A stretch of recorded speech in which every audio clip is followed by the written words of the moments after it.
Hola, buenas tardes. Les damos la bienvenida a la charla del día de hoy que tiene que ver con nutrición. Sabemos que estamos hablando del bienestar animal y solo recordemos que dentro de los dominios del bienestar animal se dividen en físico-funcionales y el emocional.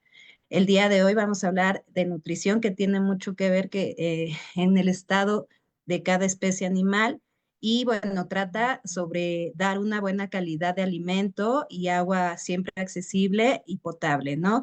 Pero bueno, esto lo vamos a dejar en manos de una colega que se ha dedicado a ver esta parte de nutrición. Ella es la doctora Alejandra Guerrero, que le damos la bienvenida. Y bueno, voy a iniciar dando la semblanza de la doctora. Gracias, doctora. Ella es médica veterinaria y zootecnista, egresada de la Facultad de Medicina Veterinaria y Zootecnia del UNAM. Es maestra en medicina veterinaria con mención honorífica por la misma facultad, maestra en nutrición animal por ESNECA Business School International, diplomada en medicina y cirugía en perros y gatos por la Facultad de Medicina Veterinaria y Zootecnia del UNAM, diplomada en acupuntura veterinaria por SEAMVET, ponente nacional e internacional en varios cursos y diplomados de nutrición en pequeñas especies y animales de compañía no convencionales, práctica profesional en nutrición clínica de perros, gatos y animales no convencionales desde el año 2012 hasta la fecha, miembro cofundador de Acomevet, perdón. Actualmente es parte de comunicación científica en Royal Canin, México, y atención a hospitales como Vet Nutrition Specialist. Entonces, bueno, pues damos la bienvenida a la doctora y bueno, pues ya nos explicará más a detalle todo esto de la nutrición. Gracias, doctora. Claro que sí, muchas gracias también, pues doctora, estar aquí un gusto, porque como decíamos, se nos abren los horizontes de hacia dónde podemos llegar, hacia dónde podemos nosotros llevar la parte de la nutrición. Entonces, les agradezco muchísimo que me hagan parte de este seminario y que podamos hablar acerca de nutrición. Algo muy chistoso que estaba viendo es, sí, la parte de perros y gatos es aquella en la que a lo mejor más tiempo, pues he podido realizar una práctica profesional, pero afortunadamente los caminos de la vida nos llevan a veces para ver hacia otros lados y hemos tenido la oportunidad de ver distintos tipos de aves, hemos atendido faisanes, hemos atendido inclusive colibríes, o sea que nos llevan colibríes para poder decir qué tiene que comer, cuánto tiene que comer. También he tenido oportunidad de trabajar con grandes felinos, con algunos primates, con, bueno, la cantidad de animales que hayan llegado hacia nuestro terruño de atención y por supuesto que la nutrición siempre es importante. Entonces, aquí lo que vamos a explicar un poquito es cuáles son las bases para que nosotros podamos dar una buena recomendación nutricional independientemente de cuál sea la especie que estemos tratando. Esto va a aplicar para prácticamente todos los pacientes que lleguen con nosotros, sea de fauna, sea perros y gatos. Y aquí el chiste es que nosotros podamos cumplir pues con todas las características que nos demandan cada una de las especies. No sé si ahí ya se ve mi pantalla correctamente. Sí, ya se ve. Muy bien. Perfectísimo. Muy bien. Entonces, vamos a empezar esta charla. Si tienen alguna duda, generalmente nos esperamos al final, pero sé que a veces eso hace que ya se me olvidó qué era lo que iba a preguntar. Entonces, si alguno tiene una duda muy puntual, considero que a lo mejor podemos ponerla aquí en el chat en ese momento. Y si no, pues a lo mejor inclusive abrir un micrófono, no hay ningún problema. ¿Ok? Muy bien. Pues entonces voy a comenzar con esta ponencia. Aquí, pues nada más platicarles un poquito que la nutrición es una ciencia que a veces nos da miedo a profundizar en ella, porque decimos, oh, ciclos metabólicos, me tengo que meter con la idea de las kilocalorías, tengo que balancear, tengo que ver ingredientes. En el mejor de los casos, ustedes pueden llegar a tener esta idea y pensar, si yo no cumplo con las kilocalorías, si yo no cumplo con las necesidades nutricionales, este paciente no va a salir adelante. En el peor de los casos, tenemos la cuestión semi-entusiasta de decir, ah, pues tú dale una mezcla, ahí lo que se quiera comer, échaselo en el suelo, échaselo en un platito y prácticamente si se lo come, pues es porque tenía hambre. Pero tenemos que a veces pensar qué tipo de fruta vamos a usar para ciertas especies, qué tipo de suplementación en el caso de que yo vaya a dar una dieta casera, qué tipo de ingredientes puedo utilizar y cuáles no. Actualmente esta plática tiene muchos tintes de psicología, porque la alimentación involucra muchas cosas, no nada más de nuestros sentidos y de cómo percibimos el mundo. Un mundo que cada vez tiene más y más señales, más y más colores, más y más em, vamos a decirlo así, situaciones en las que dudamos de los pasos que damos. Entonces, ¿qué hacemos? Viramos hacia la parte de qué es lo que me hace sentir bien con toda la información que estoy recibiendo. Y es ahí en donde muchas veces la nutrición se tuerce y ya no está dando lo que necesita el perro, el gato, el erizo, el hurón, sino que está dando aquello que considero yo, con mis bases, con mi criterio, que es lo mejor. Entonces, bueno, esta plática es un poquito para hablar de cuáles son esas necesidades específicas. Iniciamos con la gran pregunta, que siempre es nutrir o alimentar. Ese es nuestro dilema. ¿Qué estoy haciendo cuando yo estoy dando un cierto tipo de ingredientes o de alimentación? ¿Qué es alimentar? Alimentar es que yo le otorgue algo a cualquier especie y esa especie se lo coma, lo ingiera, lo degluta y ya. El que pueda aprovecharlo, eso ya es una cuestión ahora sí de nutrientes o no, de capacidades digestivas o no. Por lo tanto, el alimentar es todos los actos que yo hago, todas las acciones totalmente modificables y adaptables por paciente o por especie para que yo pueda entonces darle algún tipo de ingrediente y este se lo coma. Mientras que nutrir va a ser que yo pueda proveer de todos los nutrientes condicionales, específicos, que requiere cada especie, dependiendo también de su etapa fisiológica y de las condiciones de salud o enfermedad que esté presentando. Porque no es lo mismo que yo les dijera, bueno, pues a lo mejor vamos a poner sobre la mesa a un humano, en donde yo digo, pues un mole, ¿por qué no un mole? El mole tiene un montón de ingredientes y es bien nutritivo. Ajá, el mole tiene una gran cantidad de semillas, tiene una gran cantidad de grasa. ¿Que me van a proveer de qué? ¿De energía? Sí. ¿De ácidos grasos? Sí.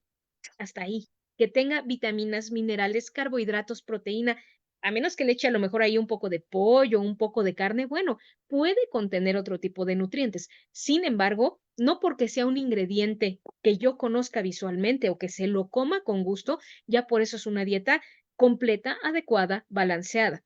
Por ejemplo, el mismo mole. ¿Qué va a pasar con una persona que acaba de salir de una pancreatitis o de una gastroenteritis?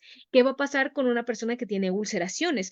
¿Qué va a pasar con un bebé si yo agarro y la mamila, órale, ya tomaste mucha leche, ahí te va entonces tu mamila con mole y un poquito de caldo de pollo? Eso me permite identificar que hay cierto tipo de mezclas o cierto tipo de ingredientes que yo no puedo decir son buenas, son malas, simple y sencillamente son adecuadas o no, dependiendo, insisto, de la etapa y de la especie que nosotros vayamos a dar. Un ejemplo, más adelante vamos a hablar de alimentos potencialmente tóxicos o irritantes o bien inadecuados en la nutrición de pequeñas especies, pero les pongo el ejemplo de la zanahoria. ¿Podemos decir la zanahoria es buena, la zanahoria es mala? Tal vez deberíamos de cambiar el concepto a decir, si un paciente consume zanahoria, ¿la especie tiene la capacidad de aprovecharla?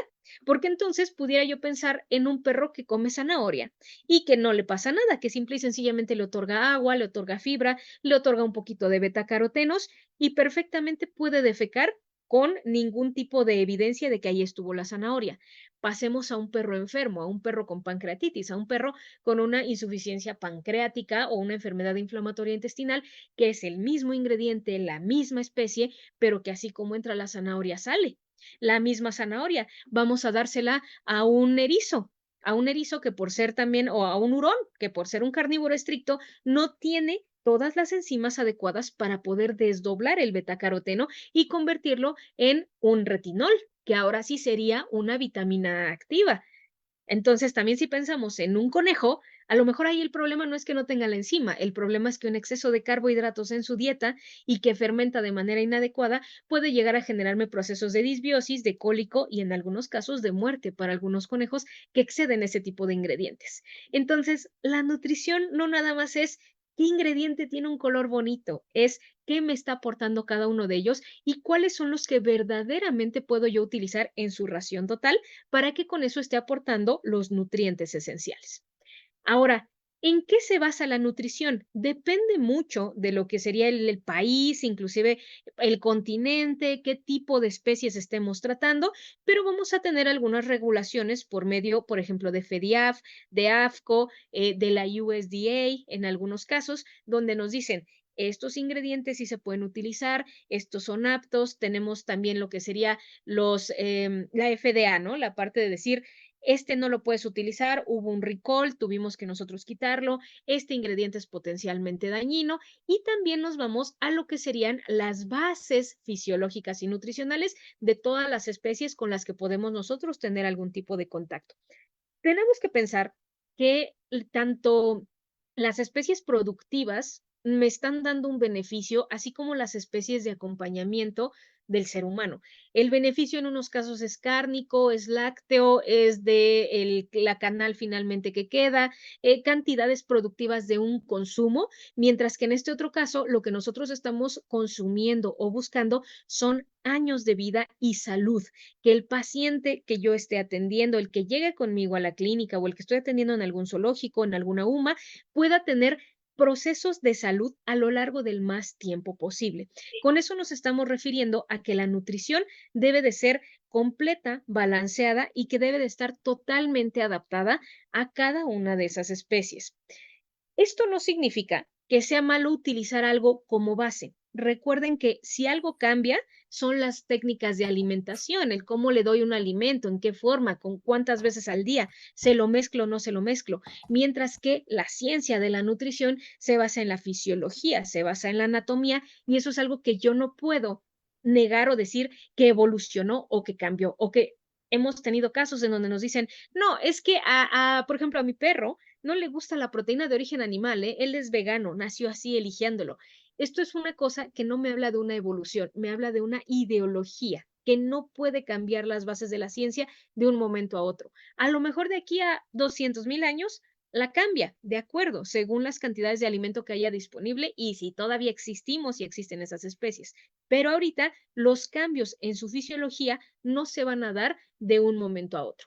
Entonces, la parte de perros y gatos, he de decir que está bastante bien estudiada en cuanto a lo que serían sus necesidades, tanto básicas como en gestación, lactación, lo vamos a ver más adelante cuáles son las etapas, y también en lo que serían procesos de enfermedad. Por eso es que nosotros tenemos a la nutrición básica y a la nutrición clínica. Okay, En perfect. en Now caso de I lo que can sería continue with you. creo que por ahí tenemos un micrófono encendido, digo, por si de repente se oye así como doble la voz, pero bueno, aguas con sus micrófonos. Tenemos también la parte de lo que serían los requerimientos de animales de laboratorio. Esta parte es un poquito, hay que tener criterio, porque cuando yo veo este tipo de literaturas, lo que sería NRC, se basa muchísimo en alimentos totalmente purificados. ¿A qué nos referimos con esto?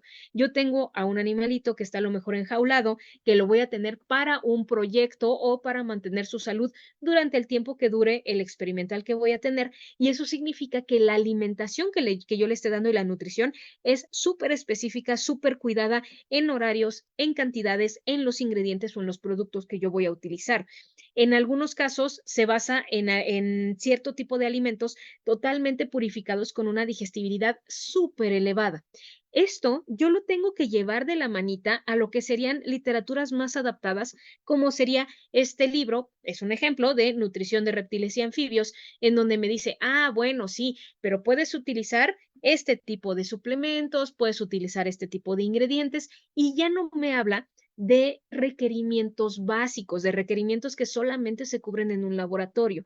Entonces, si ustedes van a incursionar en la parte de nutrición, todo lo que sería el NRC y las literaturas básicas tienen que tener una adaptación a los tipos de alimentos que hay actualmente en el mercado. Eso ahorita más adelante se los voy a enseñar. Y tenemos que, bueno, hay una gran diferencia en lo que sería una alimentación de un animalito en que está en vida libre y la alimentación o nutrición que va a ser de un animalito en casa.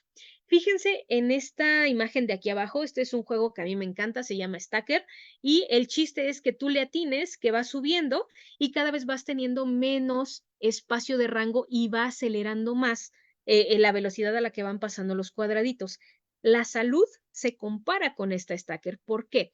Porque yo necesito dar todos mis nutrientes para tener todo el pool necesario y que con eso cualquier embate, cualquier proceso de homeostasis tenga la posibilidad de tener los nutrientes para enfrentar aquel cambio en mi medio ambiente general. Por ejemplo, es como si yo quisiera armar una figura con un Lego y en la hojita me dice, necesitas 3 piezas largas de 10 espacios. Y resulta que yo nada más tengo una.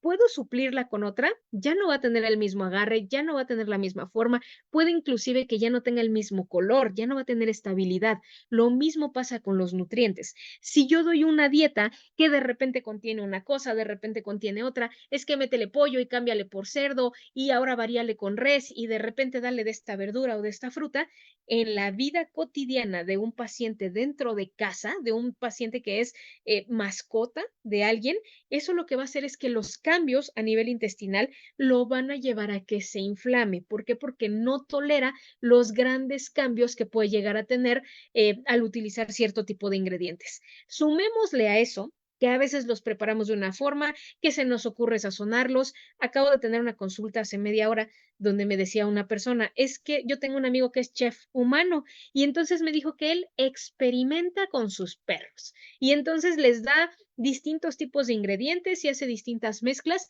y él va viendo cómo mejoran.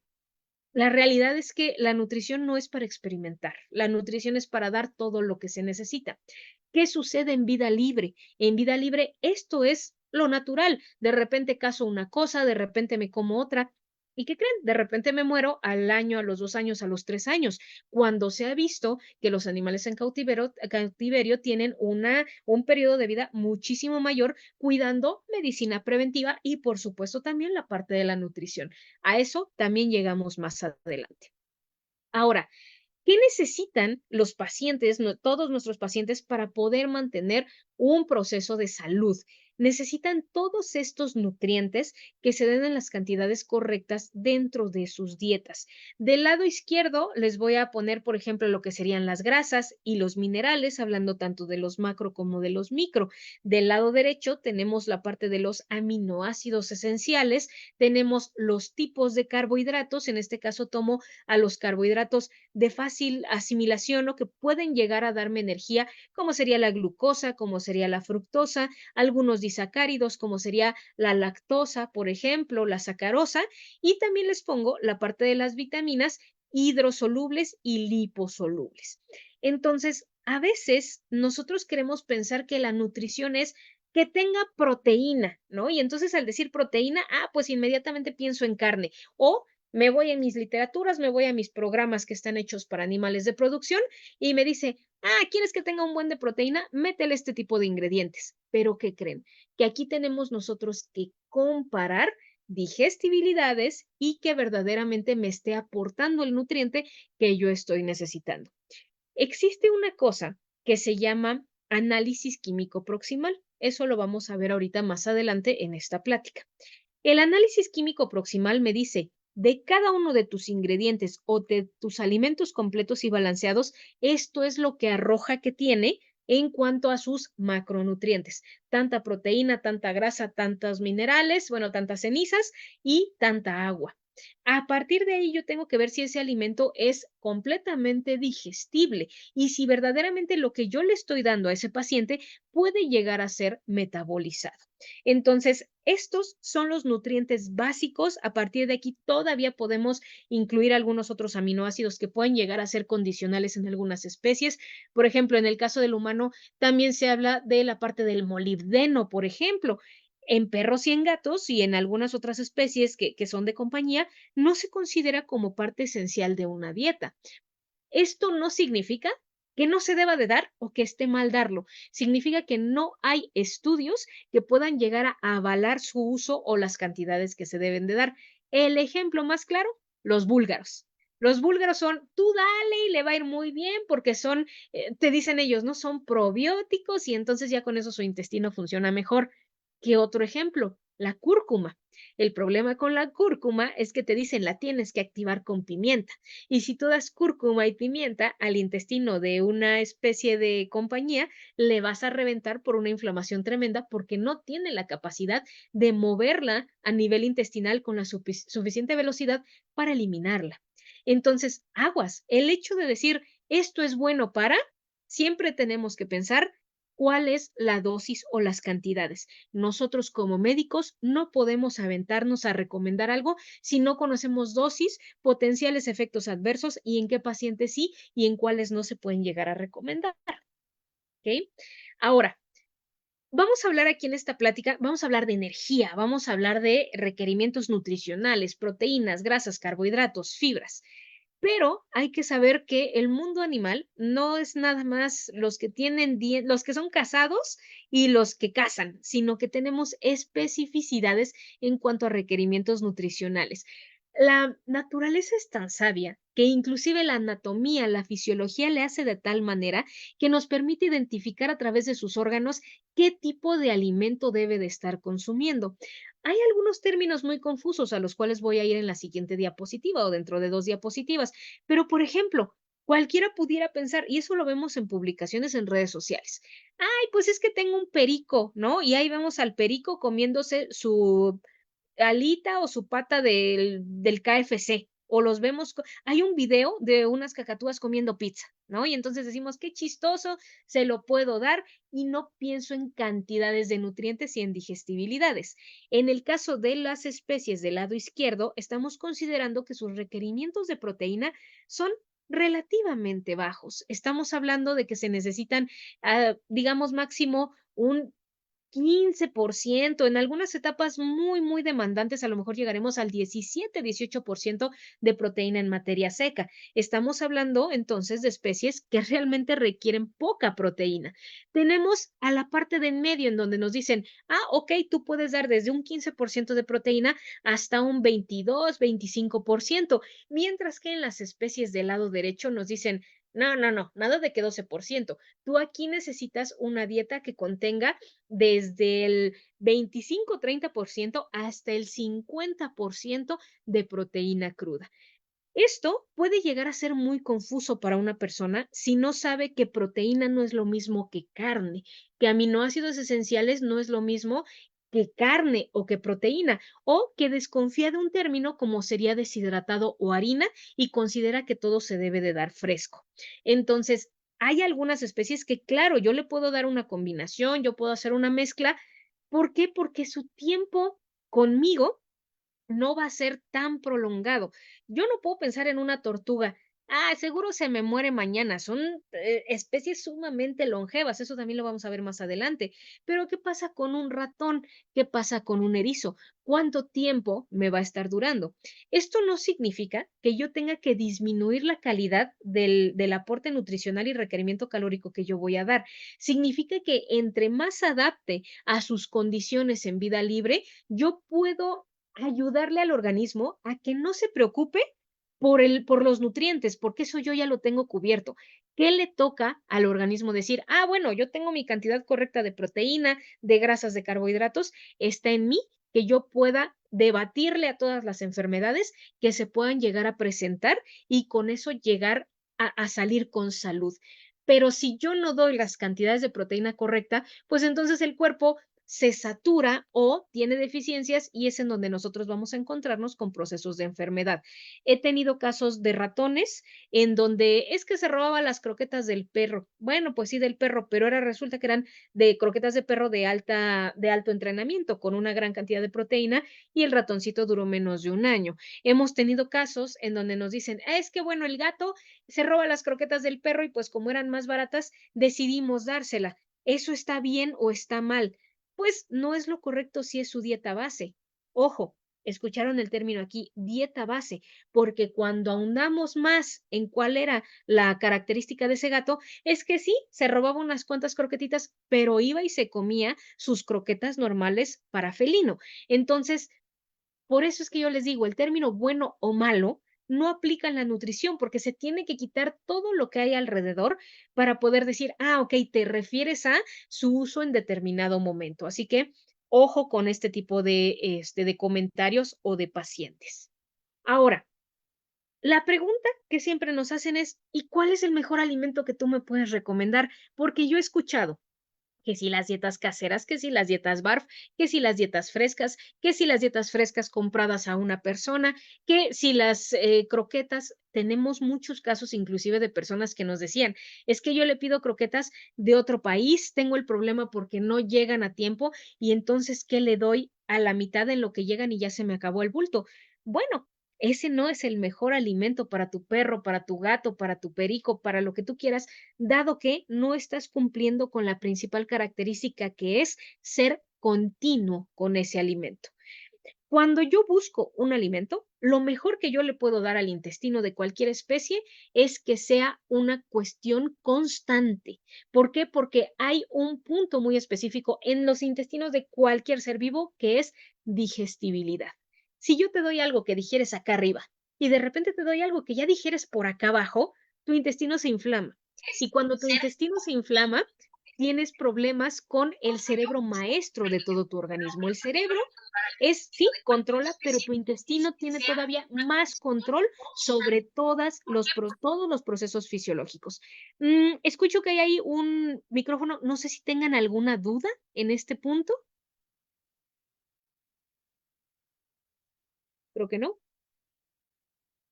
Okey. Si la hay, recuerden que sí, podemos ahí nada más echen un chiflido o algo así para que sepa que alguno de ustedes gusta comentar algo. Sí, yo. Entonces échele. Perdón. Ahorita que mencionas esto de la regularidad en las dietas, digo, me dedico a los perros y una de las recomendaciones en dieta BARF es estar cambiando de proteína regularmente. Ujú. Entonces, ahí me causa un poco de confusión. Okey. Esa parte de dieta BARF la tocamos unas diapositivas más adelante. Súper, gracias. Aguántenme, aguántenme, ya vamos para allá. Digo, esta plática también es hablar de los tipos de dietas, no decir, esta es la peor o esta es la mejor, porque no tenemos el conocimiento de todas las mismas, o sea, qué contienen, pero ya llegamos para allá, doctor. Aguánteme 5 minutos. Ahora, hablando de cuáles son las características de cada especie, tenemos que fijarnos en su anatomía.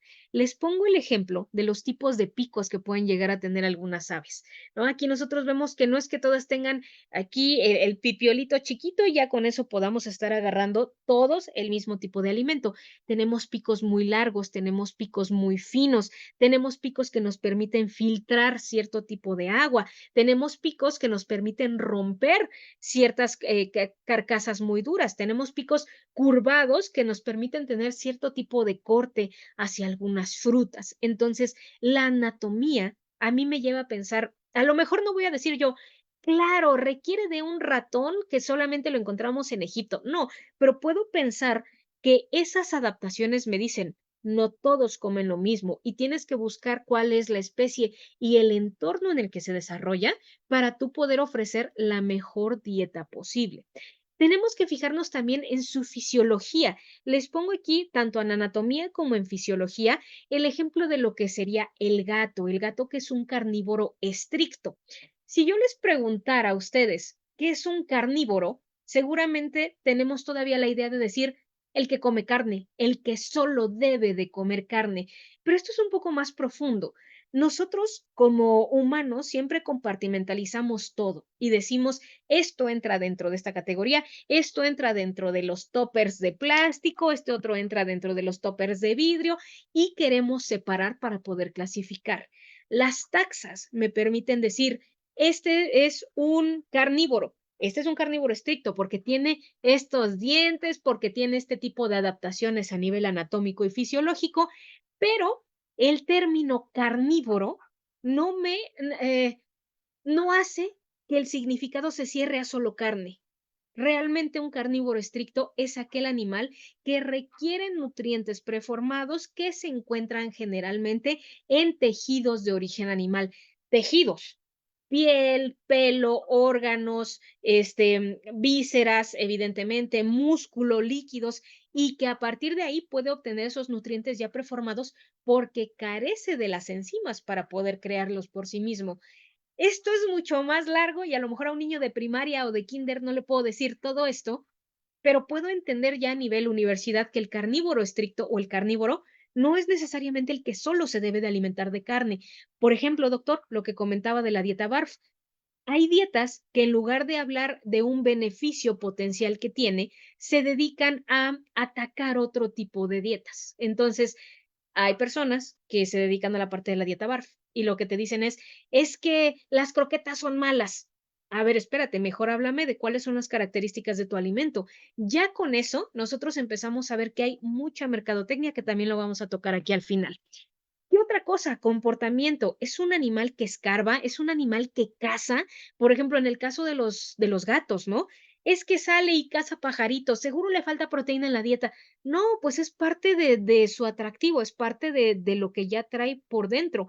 Pero ¿qué tipo de dieta le das? A lo mejor el problema no es la proteína, a lo mejor el problema es la fibra, porque se está comiendo el pajarito y lo que tú estás viendo es que sale completito en las heces. Entonces, lo que necesitaba era esa higrófila para que empujara, no vamos a decirle que es fibra, sino que es un conjunto de ingredientes o de estructuras anatómicas indigestibles que empujan el contenido intestinal para con esto imitar el efecto de la fibra.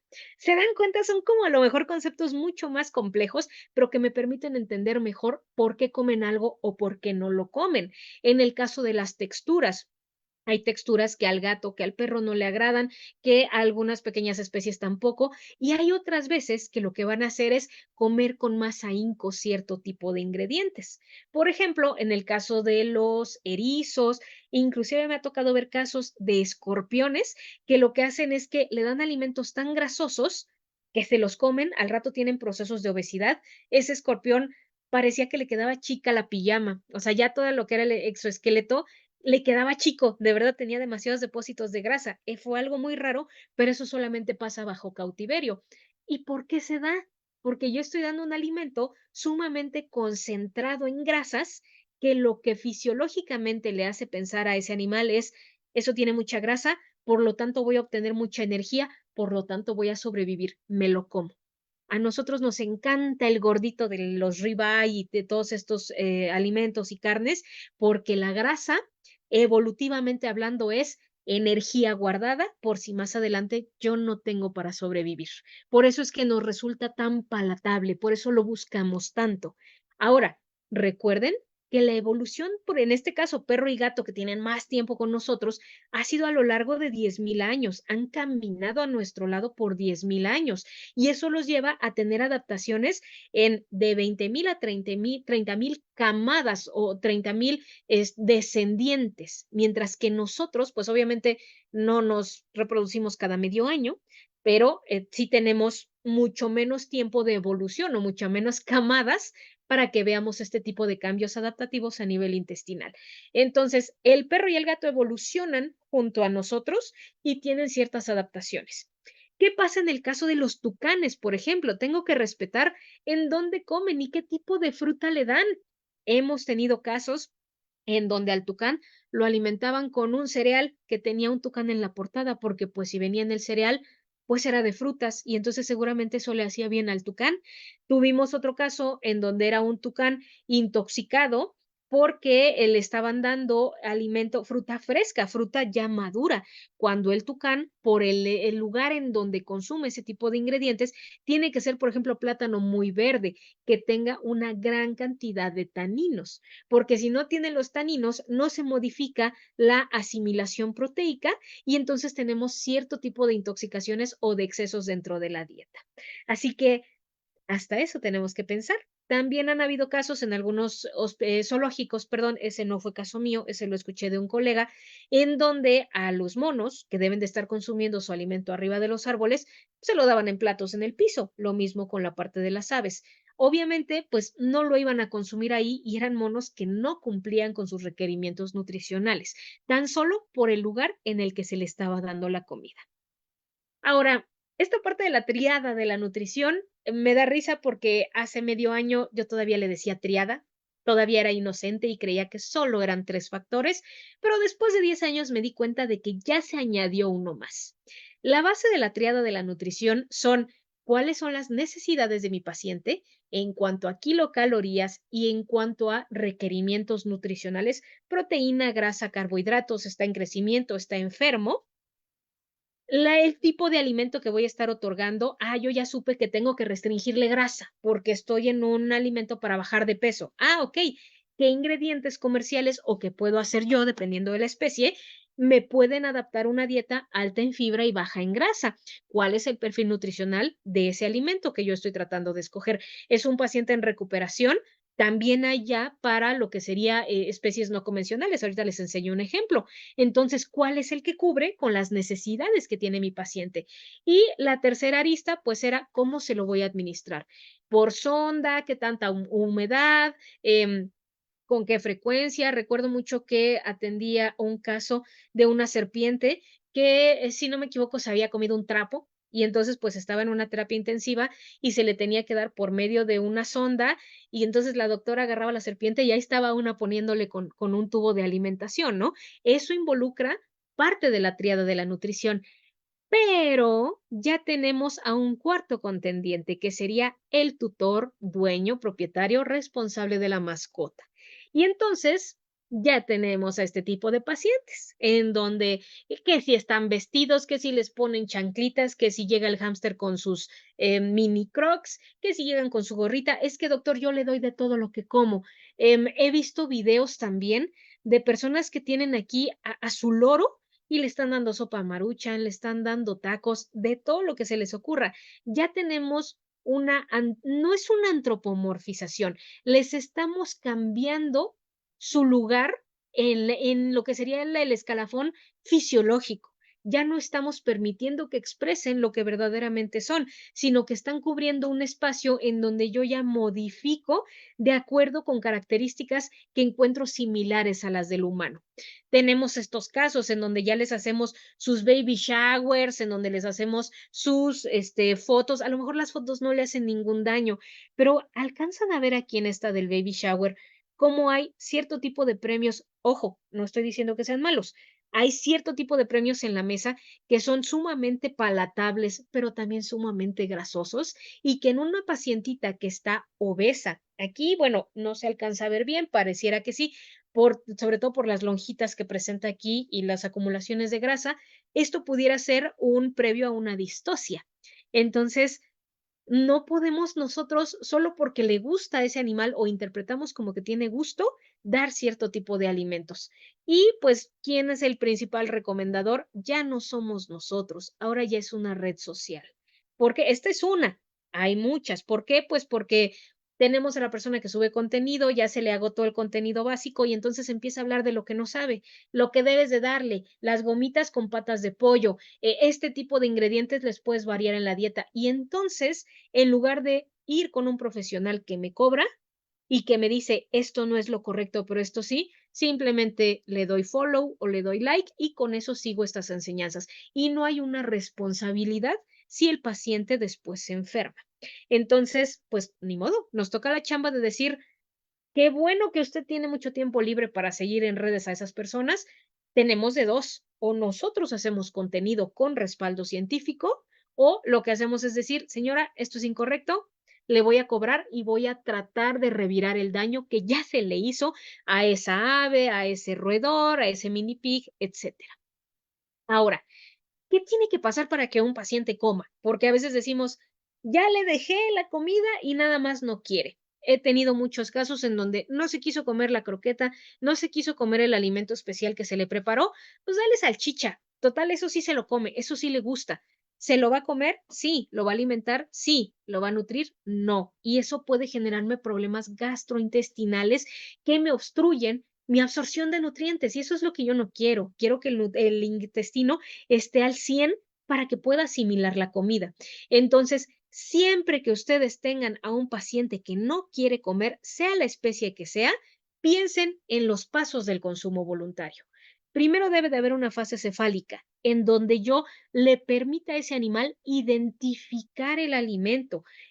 Hay videos, por ejemplo, de algunas serpientes donde se les mueven los ratoncitos que están ya congelados, en donde en algunas otras se les esconden los alimentos para que vayan y busquen. Para los erizos funciona bastante bien. O inclusive cambios de luz. ¿Para qué? Para que diga, ok, ya está cayendo ahorita la noche, es el momento en el que yo salgo y busco alimentarme. Entonces, la fase cefálica es la que me permite buscar y encontrar el alimento.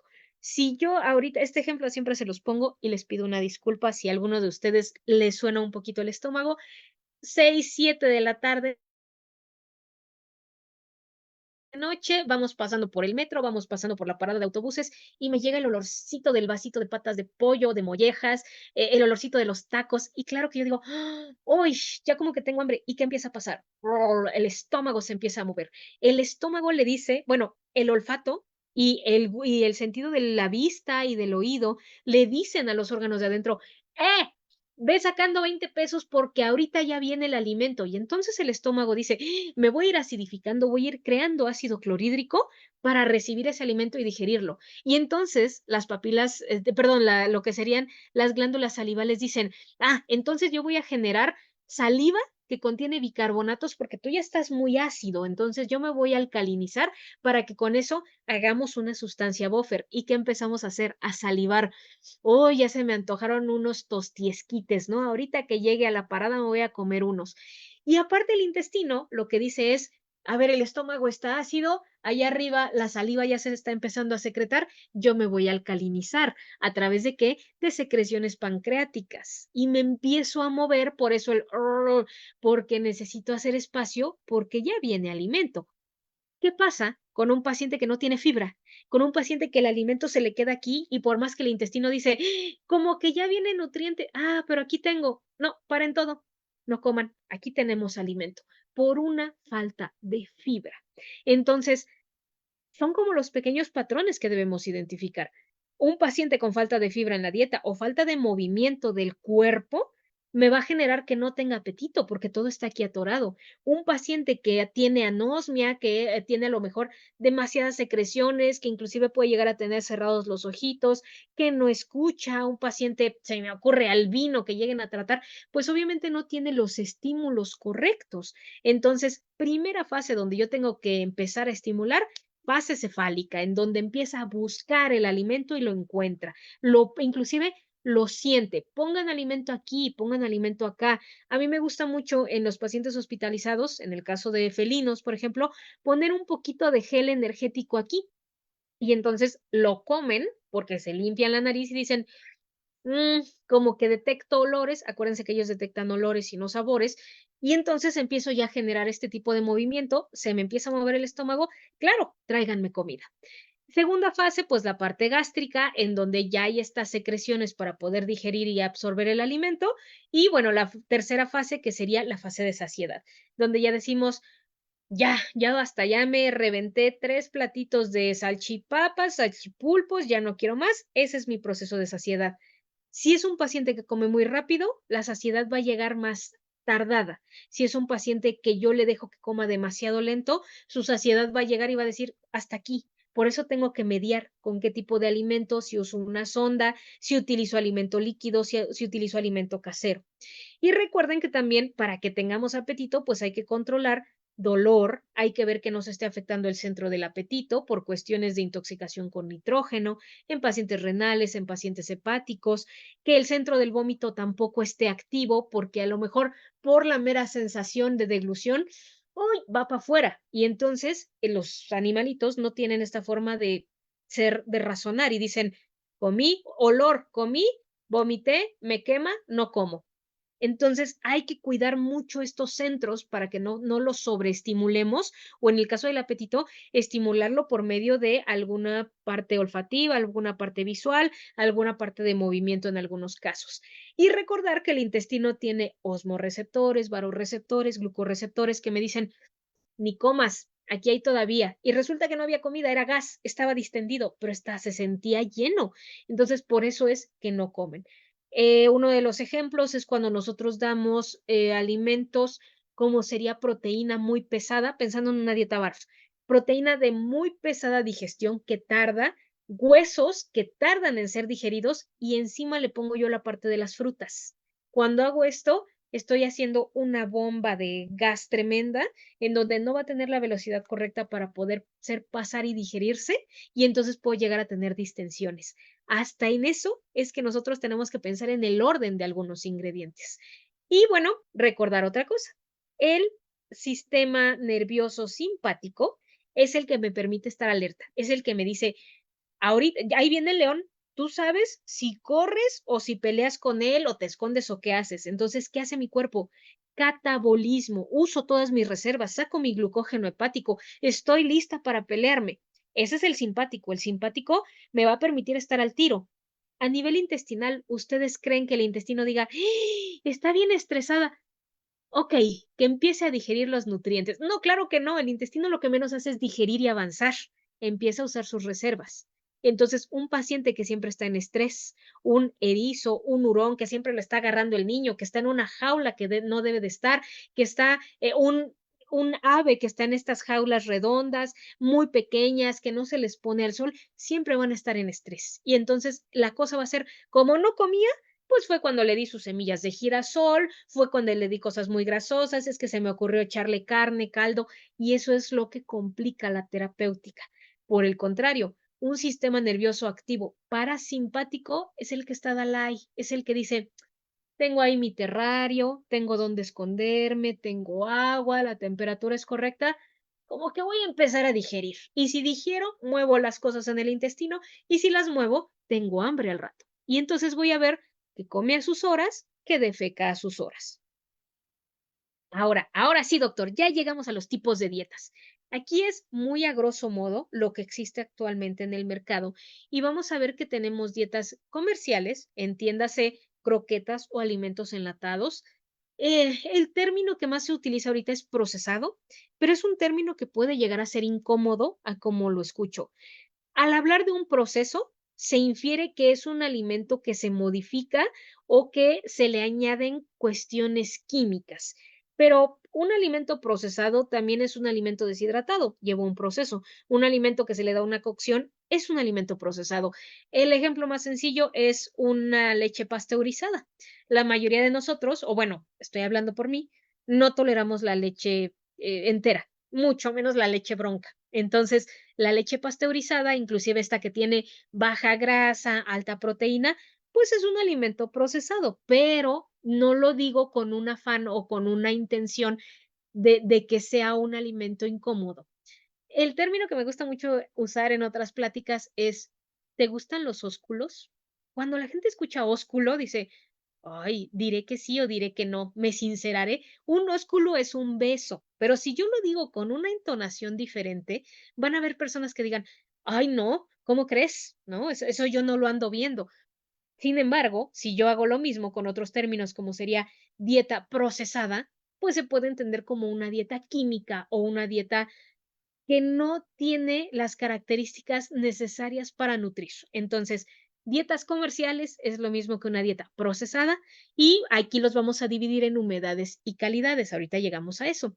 Después tenemos las dietas caseras, donde se les indica las cantidades de alimento que deben de llevar a cabo y estas pueden ser frescas o pueden ser cocidas. En el caso de especies no convencionales, pues claro que nos vamos a ir la mayoría de las veces por una dieta casera, pero tiene que tener un buen balanceo y una buena suplementación, si no, no está completa y balanceada.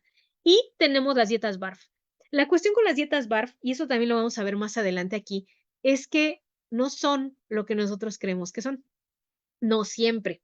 Les platico, uno de los tantos casos que hemos tenido es que llegó una persona y nos dijo, oye, ¿no me puedes hacer una dieta BARF? Yo la quiero comercializar y quiero competir contra esta y esta. Yo era una persona muy inocente. Dije, bueno, pues se te puede hacer un balanceo, pero requieres complementación vitamínica y mineral. Por la parte de microbiológico, yo no puedo hacer mucho, o sea, yo te indicaría todo cocido, pero si quieres crudo, mínimo, mi chamba como nutrióloga es que esté balanceado. Cuando se le entrega el proyecto, la persona dice, ay, no, es que esto encarece mucho. ¿No me puedes decir así lo mínimo que necesita un perro para con eso dársela? Eso es lo que nos están vendiendo. Eso es lo que hay allá Híjole, sí. afuera, una persona que solamente está comercializando sin que esté completo y balanceado. Y esta parte de variar los ingredientes, lo que va a hacer, no lo hace por dar los distintos tipos de nutrientes, se hace por costos, porque es más barato o que encuentro más sencillo en este momento. Se los puedo decir por la experiencia de tratar con las personas que las elaboran. Doctor, no sé si por ahí había algún comentario o alguna duda. Pues, es que esto de las dietas crudas es todo un tema, ¿no? Y, y sobre todo si ya después lo llevas a cáncer y otras cosas, pero eh, justamente lo que no alcanzo a entender bien es si el intestino requiere de cierta regularidad, ¿no? Ujú. En las cosas que consume para pues estar saludable, ¿no? Y una parte muy importante que mencionas es esto de la microbiota, porque eso además afecta el comportamiento. Entonces, no me queda claro si el estar rotando la proteína, es decir, hoy le doy res, mañana le doy pescado, pasado mañana pollo y a ver qué más se me ocurre, ¿no? ¿Qué tanto afecta esto? La regularidad del intestino y por lo tanto también la microbiota. Así es, afecta no solo la microbiota, sino también lo que sería la capacidad inflamatoria del intestino. ¿Por qué? Porque todas las proteínas, todos los ingredientes tienen distintos niveles de digestibilidad. Entonces, si yo doy algo que se digiere aquí y mañana te doy algo acá y pasado te doy algo acá y al otro día algo acá, el intestino dice, hoy estoy digiriendo lo que me habías dado y en algunos casos no se digiere a la velocidad correcta. Si a eso le sumamos que esas dietas son sumamente deficientes en fibra, es un intestino que comienza a fermentar los ingredientes dentro de sí mismo. Me cambia pH, me cambia todo el microbioma, en algunos casos me inflama tanto que se detiene y entonces ya tenemos procesos muy similares a la triaditis. Se inflama una porción del intestino, por lo tanto, a la altura del colédoco, del esfínter de Oddi, hay inflamación, se tapa ese esfínter y entonces el páncreas y el hígado no pueden por ahí verter todo lo que tienen. Y entonces ya tengo inflamaciones y ya tengo pancreatitis muy severas por el uso de ingredientes que fermentaron, que inflamaron. Y esto es algo que no se dice y que al contrario se malinterpreta. Los alimentos que no se digieren correctamente, piensen, por ejemplo, en un hueso. O sea, el hueso no puede digerirse en muchos casos y absorberse, por supuesto. Se quedan ahí, atoran, inflaman, y cuando hay un cambio, cuando hay un daño a nivel celular, imagínense que nosotros somos células y de repente llega algo que me está empujando y me está lastimando, y yo digo, esto no puede ser, tengo que volverme más fuerte, tengo que cambiar mi estructura. Y entonces, en lugar de tener una célula normal, ya voy a tener una metaplasia, voy a tener una célula que es más dura y que entonces cuando llegue el hueso y me empiece a empujar, yo ya esté totalmente transformada. Pero esa metaplasia, ¿en qué se va a transformar? En una neoplasia. Entonces, un alimento de mala digestibilidad, y la digestibilidad se da por las características del alimento y por las características intestinales, lo que me va a causar, ahora sí, es problemas de neoplasias. No es una croqueta, no es una dieta BARF, no es una dieta casera, es aquello que no se digiere. Entonces, ojo con este tipo de dietas, que también ahorita vemos sus características. Ok, Bueno, ok, pero hay también una costumbre que yo tengo tomada como por buena, que es entre los cambios de proteína, dejar un ayuno de 24 horas, ok, justamente como para que todo lo que se tenía que procesar se procese y entonces ya cambias la dieta, bueno, no totalmente la dieta, pero ya cambias la proteína ujú. junto con sus verduras y todo, y está bien, está mal, a final de cuentas. Pues puede predisponer a que al no haber movimiento, digo, 24 horas es poco, pero depende mucho de la cantidad de agua de la dieta, de la velocidad de pasaje intestinal. Pudiera ser en algunos casos que el intestino diga, no hay algo que llegue, me quedo quieto, una éstasis y hay sobrecrecimiento bacteriano. Puede pasar. También podemos tener procesos de pancreatitis porque está acostumbrado el páncreas a verter sus enzimas y de repente no hay nada. Entonces, a las 24 horas me llega otra cantidad de alimento y yo me tengo que apretar y sobreesforzar y entonces tengo pancreatitis. Nada más es como, esos son los posibles resultados de algunos manejos así. Si se dan, podemos decir, pudiera haber sido por esto. Ok, excelente, gracias. Con mucho gusto. Y bueno, ¿en qué más se dividen los alimentos? De acuerdo a su humedad, de acuerdo a su calidad y dependiendo de la etapa. Es para mantenimiento, es para gestación o lactación, es para crecimiento, que esas son las tres grandes vertientes de NRC. Mantenimiento todavía lo puedo dividir en adulto, en senior o en paciente esterilizado, sobre todo para la parte de lo que sería el aporte calórico y prescripción. No es lo mismo decir paciente sano, paciente en crecimiento, paciente renal, o inclusive decir un renal lobo que un renal tigre, ¿no? O sea, son necesidades diferentes en cuanto a porcentajes de proteína. Y tenemos las dietas mixtas. Le doy mitad casera y mitad croqueta. ¿Se puede? Sí se puede, siempre y cuando tengan una digestibilidad similar. Ahora, tipos de dieta. Los dividimos. Veo que hay preguntas, ahorita vamos a ellas en el chat. Tipos de dietas. Tenemos dietas secas que contienen menos del 12% de humedad. Esto no es algo malo. Seco no significa que se le vaya a atorar en el esófago y se vaya a morir el paciente. Simplemente es una dieta que maneja niveles mínimos de humedad por la cantidad de nutrientes para evitar procesos de enranciamiento, de que se hongueen o de que tengan sobrecrecimiento bacteriano. Dietas semihúmedas que tienen la característica de ser con una textura como de salami, como de salchichón, que son así gomosillas. Esas son las dietas semihúmedas, sobre todo para los premios, y lo que serían las dietas húmedas, arriba del 70% de humedad. Eso en cuanto a cantidad de agua que tiene. Vámonos a la parte de las características según su calidad. Las dietas super premium, que son el top de top en alimentación de pequeñas especies o de especies no convencionales, contienen ingredientes fijos. Tienen estudios previos que las avalan. Buena calidad de ingredientes, se divide en etapas, por supuesto que en especie, tiene una cantidad óptima de nutrientes y el material de empaque permite que nos duren más tiempo viables.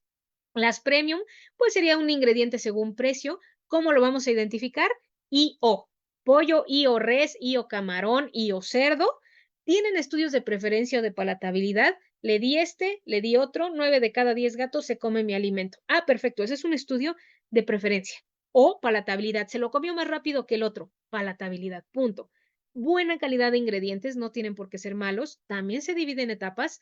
Cantidad mínima de nutrientes, sobre todo los más costosos, como sería la proteína, y el material del empaque no es tan firme, se abre y ya no se puede resellar. Y tenemos a los de valor. Ingredientes variables, ese es el que te dice, pues de repente el hago de pollo, de repente el hago de res.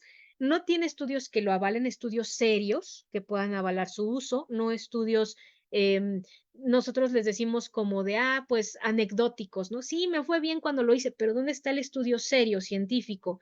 Mala calidad de ingredientes, hay cosas que no se digieren, hay cosas que no se usan, algunos huesos, algunas verduras para cierto tipo de especies, no se divide en etapas, se lo puedes dar a todos.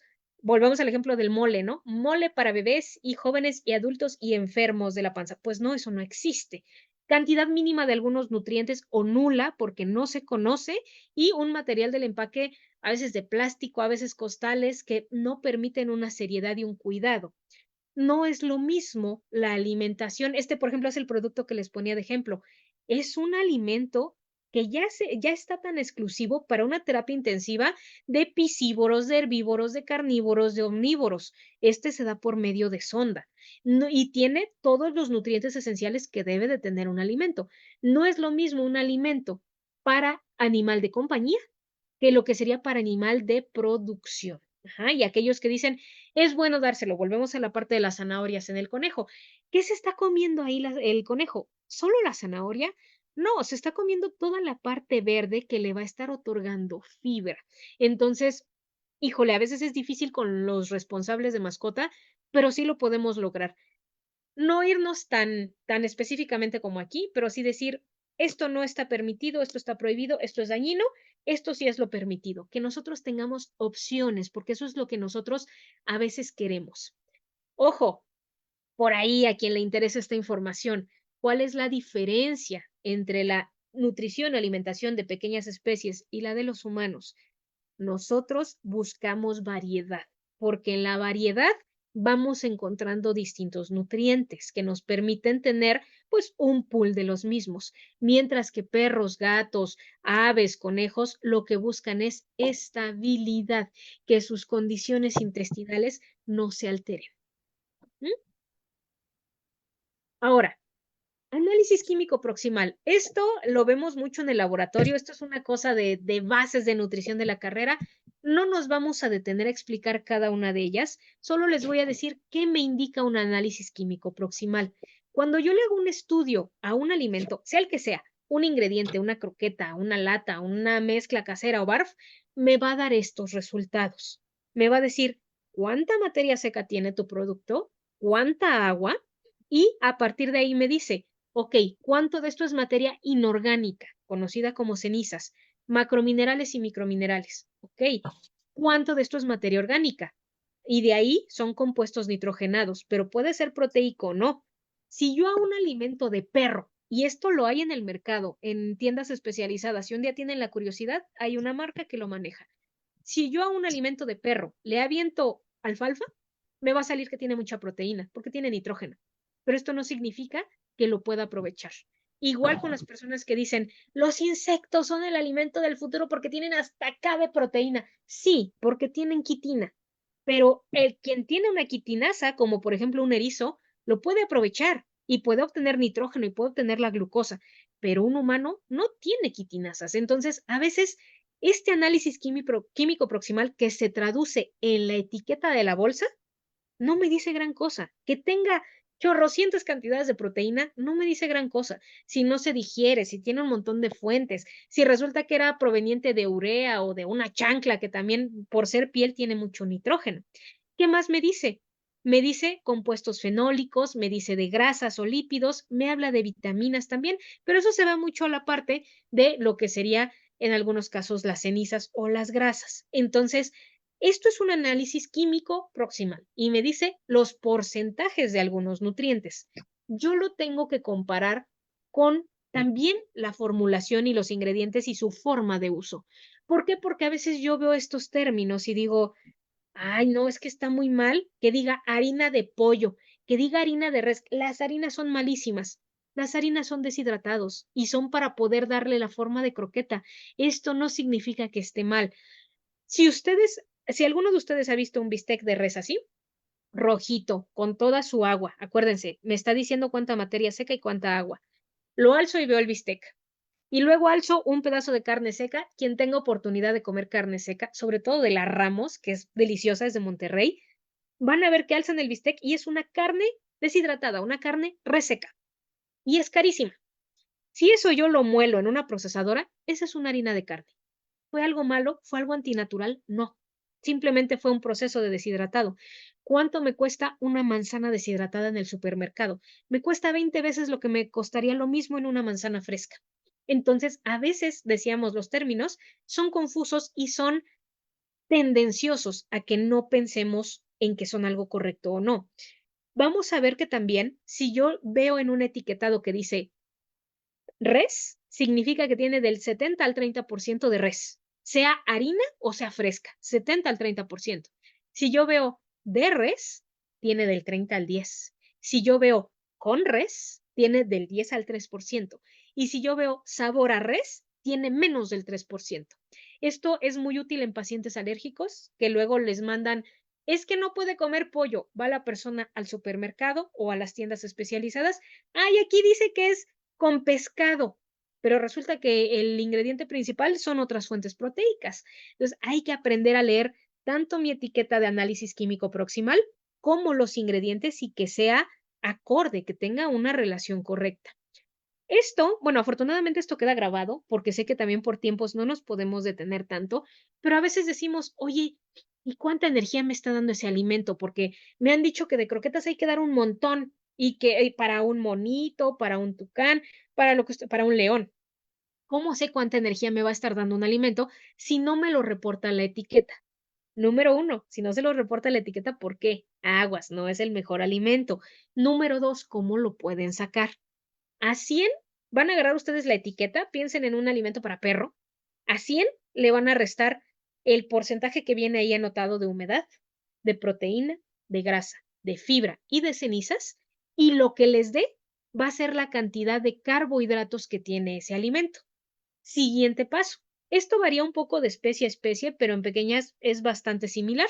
Van a multiplicar la cantidad, los gramos que tiene la etiqueta de proteína por 3.5, los gramos de grasa o lípidos por 8.5 y los gramos de carbohidratos que les dio esta resta por 3.5. Y eso lo que les va a dar son cuánta energía tiene ese alimento en 100 gramos as feed. ¿Qué significa as feed? Así como lo doy, así te lo comes. No está en materia seca. Hay alimentos muy tramposos que en sus páginas dicen, yo tengo 450 kilocalorías de energía en 100 gramos. Ajá, pero en materia seca. Y resulta que es una lata. Yo no le voy a quitar la humedad a la lata. Te la voy a dar con todo y la humedad. Entonces, no te voy a estar dando 450 kilocalorías en tanto. Te voy a estar dando menos porque se diluye la cantidad de nutrientes. Ojo con esta parte. Pero bueno, esto también lo pueden hacer inclusive con ingredientes frescos. Aquí nada más cambian los factores. Proteína se multiplica por 4, grasas o lípidos se multiplica por 9 y carbohidratos se multiplica por 4.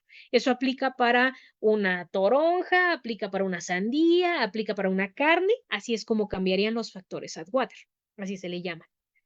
Ahora, primer paso para llegar a una salud correcta en mis pacientes, llegar a peso ideal.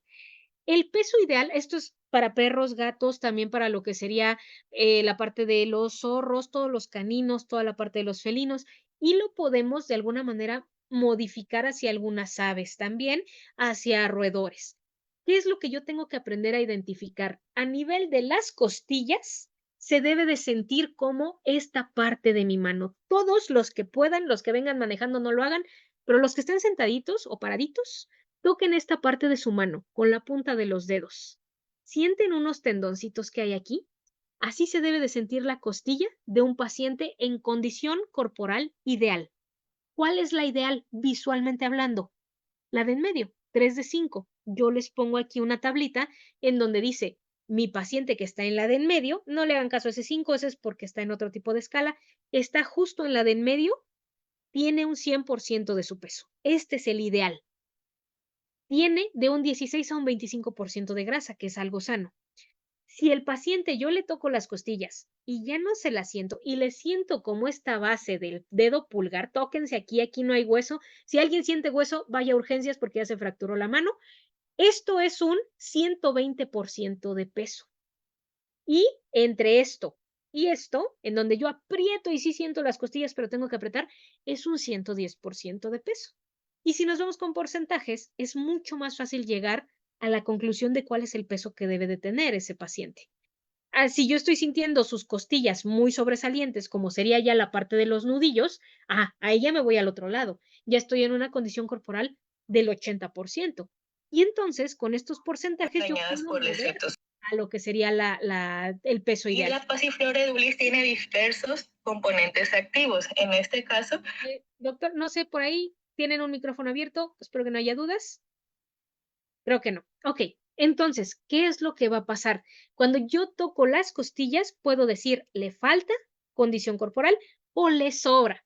¿Y qué hago? Un manejo, una restricción, ya sea que quite el 10, estudios que en el 30, el concentraciones 40% de las kilocalorías para con eso llegar al peso correcto de mis pacientes. Esto aplica en cualquier especie que yo tenga dentro de mi cuidado.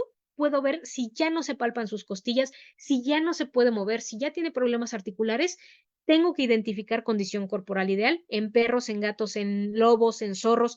Es mucho más fácil. Aquí, por ejemplo, el doctor Carlos Paz en algún momento me compartió un caso en donde me decía, es que yo lo hago por mediciones y no me da. Claro, porque las mediciones son para perros, para gatos que tienen una estructura estándar. Pero cuando tú tienes a un zorro versus un lobo, sí hay una diferencia en el abdomen, hay una diferencia en el tórax. Entonces, la palpación es la que les permite a ustedes identificar cuál es la condición corporal ideal y hacia dónde tienen que llevar a sus pacientes. De ahí nos vamos, esto también, insisto, qué bueno que se queda grabado porque son muchos números que le pueden tomar una fotito y la pueden tener en sus clínicas. Entonces, ¿cómo calculo los requerimientos energéticos de un paciente? Digamos que ya le palpé sus costillas y se sentían así. Perfecto. Necesita quedarse en ese peso que tiene ahorita. Si yo tengo a un canino, entonces voy a hacer el peso en kilos elevado a la 0.75 por K. Y la K puede ser 132, 110, 100, 80 o 70, dependiendo del nivel de actividad que tenga. En el caso de gatos, en gatos, peso vivo directo por K. Ajá, gatos chicos. Si estamos hablando de grandes felinos, ocupamos esta otra fórmula, que es peso vivo a la 0.75, pero igual nos vamos por lo que sería muy activo, activo, poco activo, esterilizado y hospitalizado. Estas serían nuestras maneras más sencillas de poder calcular requerimientos energéticos en perros y en gatos. Tenemos otra subdivisión, que serían los cachorritos. Los cachorritos llegan a tener necesidades muy elevadas, al contrario de lo que sería un perrito en mantenimiento o un gatito en mantenimiento. Aquí les pongo, si estamos desde los 2 meses hasta los 12 a 24, dependiendo del tamaño de la raza, ¿cuál sería la cantidad de kilocalorías o las Ks, las constantes, por las cuales tengo yo que multiplicar? En el caso de perros, acuérdense que es a la 0.75, y en el caso de gatos es directamente el peso vivo en kilos por K, sin elevar a la 0.75. Y utilizamos estas constantes para que me dé cuántas kilocalorías al día tiene que consumir ese paciente en particular. Pero sabemos que no estamos hablando solo de perros y gatos. Entonces, aquí les pongo otro tipo de cálculos de energía metabolizable para otro tipo de especies que pueden llegar a su consultorio o a tratamiento con ustedes. Tenemos a los erizos, tenemos a los hurones, tenemos a los guinea pigs, tenemos a las chinchillas, a los conejos, tenemos hámsters, tenemos también, voy a adelantar otra, digo, le van a tomar foto, obviamente, no se lo van a aprender. Quiero que vean que aquí se divide, aquí ya no es tan específico como en perros y gatos. Aquí es más o menos por lo que sería la etapa, ¿no? Por crías, gestante, lactante, mantenimiento. Y fíjense cómo la etapa menos demandante es mantenimiento. Sin embargo, es donde más alimento damos y causamos problemas de obesidad. Tenemos también lo que sería para los cerditos. Actualmente pues hay mucho mini pig. Tenemos también para los loros, tenemos para otro tipo de aves como serían los canarios, tenemos, bueno, citácidos y paseriformes, tenemos para anfibios, para reptiles en una temperatura controlada, obviamente entre menos calor haga, bueno, entre más frío esté en el medio ambiente, tenemos que aumentar esa constante. Podemos llegar hasta un 45, inclusive hasta un 60 para calcular requerimientos y mantener algunas temperaturas, que sabemos que, bueno, la temperatura tiene mucho que ver con el entorno, pero para dar una cantidad correcta de calorías. Tenemos la parte de lo que serían los marsupiales, los equinos y lo que sería también primates, serpientes y aves. Entonces, bueno, esto es para que ustedes lo tengan ahí, le tomen fotito y puedan calcular requerimientos calóricos para cada una de estas especies. Ahora, viene la parte que más me gusta. Para que todos los cuerpos funcionen, ¿qué necesitan? Energía. ¿Cómo obtenemos energía? ¿A partir de qué? La vamos a obtener a partir de carbohidratos, de grasas o lípidos y de proteína. Esta es la parte, y en algunas especies a través de fibra. ¿Por qué? Porque pueden cortar los enlaces de glucosas y aprovechar la glucosa que se contiene dentro de la misma. Esto es es la parte más chistosa de la nutrición porque es donde decimos, hay ciclos bioquímicos, pero siéntense, relájense, lo voy a procurar hacer de la manera más sencilla. Espero que todos conozcan a los personajes que les voy a poner aquí y vean cómo la bioquímica no es fea, solo son biotransformaciones. Entonces, hablemos de macronutrientes primero, los que me dan energía. Les presento a la proteína. La proteína es mi nutriente favorito porque es muy versátil. Puede hacer hormonas, enzimas, inmunoglobulinas, tejidos, señalizaciones, puede transformarse, los aminoácidos se zafan, se vuelven a ensamblar. Es una cosa maravillosa la proteína y es lo que más me encarece una ración. Hay personas que dicen, no, es que esas marcas son bien caras. Claro, porque te mantienen el nivel y calidad de proteína. Nosotros también tenemos que ver que conforme avanzan los tiempos, cada vez es más difícil obtener proteína, cada vez hay menos recursos naturales para crear proteína.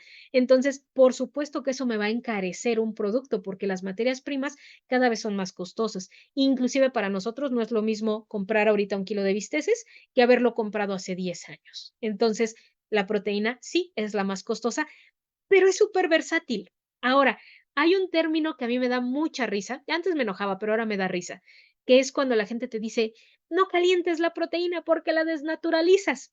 Claro que la voy a desnaturalizar. Fíjense en esta imagen que tengo aquí arribita, la de colores, donde están como estas tripitas azul, roja, verde y amarilla. Esto es una estructura cuaternaria proteica.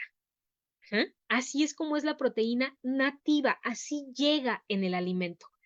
Si yo trato de usar endo y exopeptidasas en esa proteína, no lo voy a lograr. Imagínense que están jugando Twister y le suena el celular y le dicen: "Oye, contesta, no, lo tengo aquí en la bolsa", y entonces ya manosearon a quién sabe cuántos por tratar de llegar a ese celular. Lo mismo pasa con estas enzimas. ¿Qué tiene que pasar para que una proteína se desdoble y yo pueda cortarla y usar los aminoácidos? Tengo que desnaturalizarla. Entonces, esa cuaternaria que tiene interacciones de Van der Waals, que tiene interacciones iónicas fuertes y débiles, que tiene interacciones de puentes de hidrógeno, lo que va a hacer es que se va a separar por medio de ácido clorhídrico, por medio de enzimas, de temperaturas, etcétera. Y entonces me va a dar paso a estructuras terciarias, que es una cadenita, pero doblada sobre sí misma, como cuando echamos una cadenita de esas de plata o de oro y se nos hace toda bolas.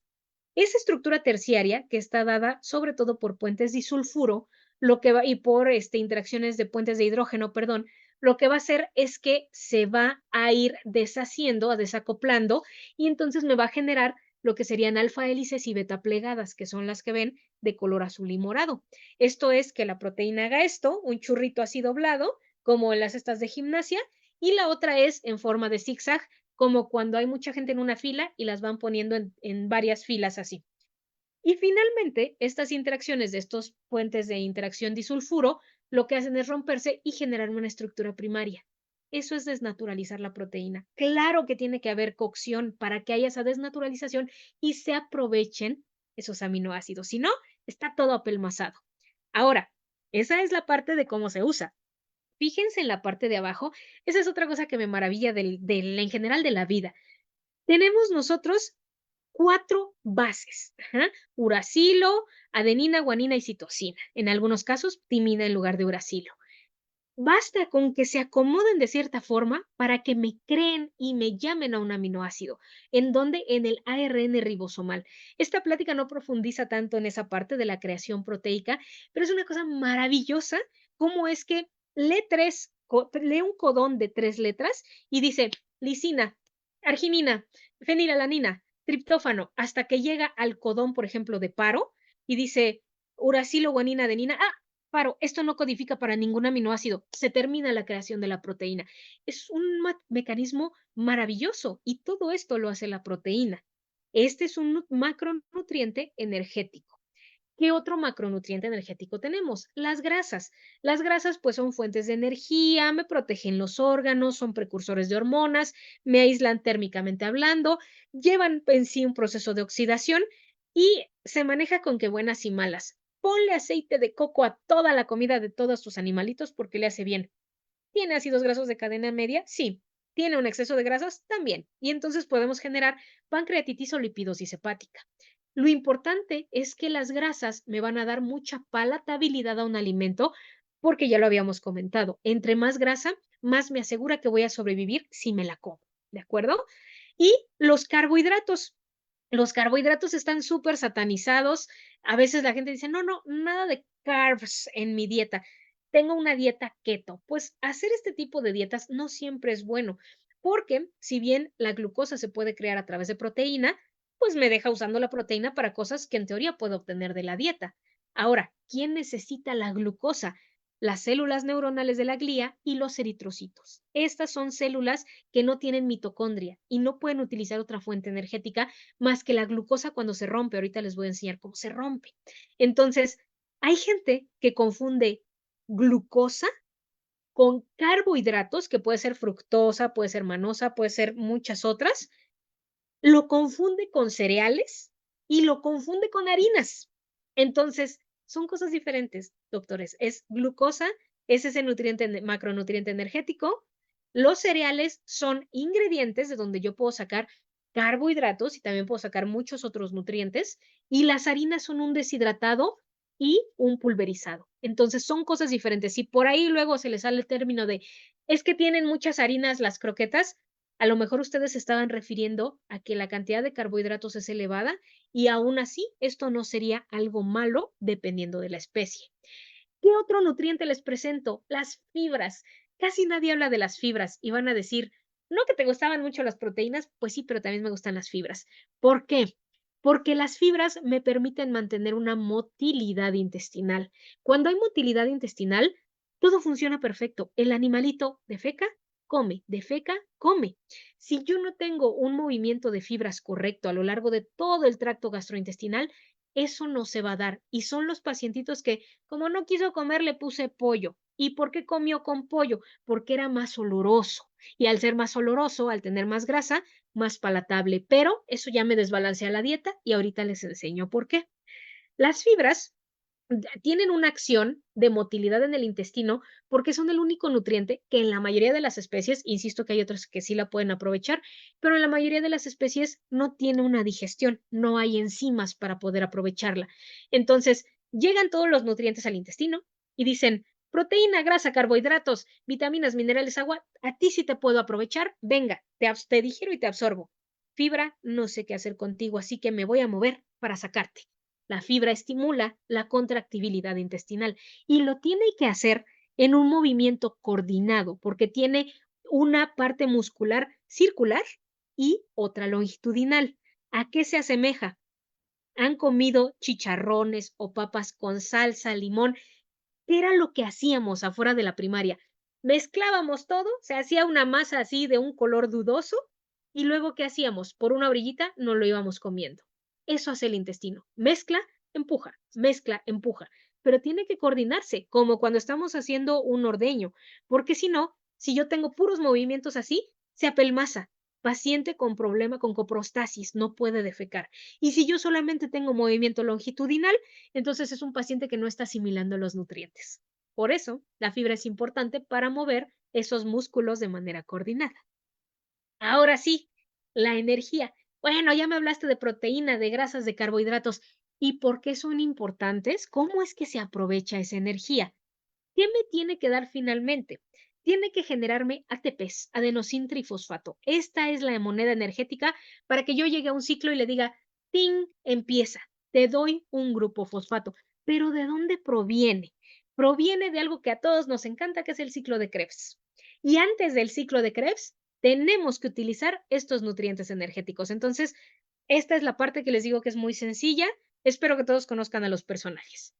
Tenemos nosotros un ATP llamado Gohan. Ajá. El ATP es una molécula con 3 grupos fosfato. Este ATP, vamos a hablar ahorita primero de glucosa. La glucosa entra a la célula por acción de la insulina y entonces el ATP voltea y le dice, glucosa, para que no te empieces a salir por medio de tu receptor GLUT4, te voy a donar un grupo fosfato y te voy a marcar. Como en el kinder, cuando al niño le decían, venga, chepa acá, a usted ya lo dejaron y ya no se vuelve a salir, lo mismo hace el ATP con la glucosa. Entonces, el ATP se transforma en un ADP, pierde un grupo fosfato y fosforila la glucosa. La glucosa se transforma en glucosa 6-fosfato. Esa glucosa 6-fosfato, por medio de una enzima llamada isomerasa, se convierte en fructosa 6-fosfato. Sigue siendo una molécula de 6 carbonos, pero ya su estructura es diferente. Si alguien no conoce tanto de Dragon Ball, tanto Gogeta como Bellito, que son estos personajes, están conformados por los mismos personajes unidos. Entonces, fructosa 6-fosfato dice, como que me sobra aquí una manita libre. Llega otro ATP y le dice, no te preocupes, te doy otro grupo fosfato, yo me convierto en ADP y ya tengo una fructosa 1,6-difosfato. ¿Qué tengo hasta ahorita? Una molécula de 6 carbonos con 2 grupos fosfato y 2 ADPs generados porque me prestaron un grupo fosfato. Fructosa 1,6-difosfato dice, oye, ¿sabes qué? Como que quiero cambiar, me quiero desintegrar en los dos componentes principales que soy y por medio de una aldolasa se transforma en gliceraldehído 3-fosfato y en dihidroxicetona. Gliceraldehído 3-fosfato trae por ahí un polizonte llamado hidrogenión. Ahorita vamos a ver por qué ese hidrogenión es la base de toda la energía. Y entonces, dihidroxicetona, como buen Vegeta envidioso, dice, ay, es que Kakaroto siempre ha sido mi máximo, yo quiero convertirme en otro Kakaroto. Y entonces, por medio de fosfotriosa isomerasa, dihidroxicetona se transforma también en gliceraldehído 3-fosfato. Ya tengo ahorita un gliceraldehído por 2, ¿están de acuerdo? Ahorita lo que pase se va a dar por 2, porque tengo 2 moléculas iguales. Gliceraldehído 3-fosfato, por medio de una moleculita que se llama NAD, lo que hace es cederle ese grupo hidrógeno, lo intercambia por un grupo fosfato y el hidrógeno se va en su carrito de NAD hacia la mitocondria. Y entonces ahora tengo un 1,3-bifosfoglicerato. Nada de esto es para que se lo aprendan, es para que vean cómo se va transformando la molécula. Entonces, esta tortuguita se va hacia la mitocondria, acuérdense, por 2. 1,3-bifosfoglicerato le dice al ADP, oye, yo te debía un grupo fosfato. Entonces, por medio de una sinasa, le regresa su grupo fosfato y se transforma en 3-fosfoglicerato. Por medio de una mutasa, en lugar de tener el grupo fosfato en el carbono 3, se lo pasa al carbono 2 y ahora es un 2-fosfoglicerato. Y ese 2-fosfoglicerato lo que hace es que se deshidrata por medio de una enolasa y por medio de una piruvatosinasa lo que hace es regresarle su grupo fosfato al ATP, que ahora era un ADP, que me lo había prestado. Y se transforma en un piruvato, molécula esencial para poder entrar a ciclo de Krebs. Entonces, por cada glucosa que se utiliza, yo voy a generar 4 ATPs, que 2 de ellos son para pagar mi deuda, 2 piruvatos y 2 tortuguitas de NAD. ¿Ok? Ahora, ¿qué onda con el piruvato? ¿Qué fue de su vida?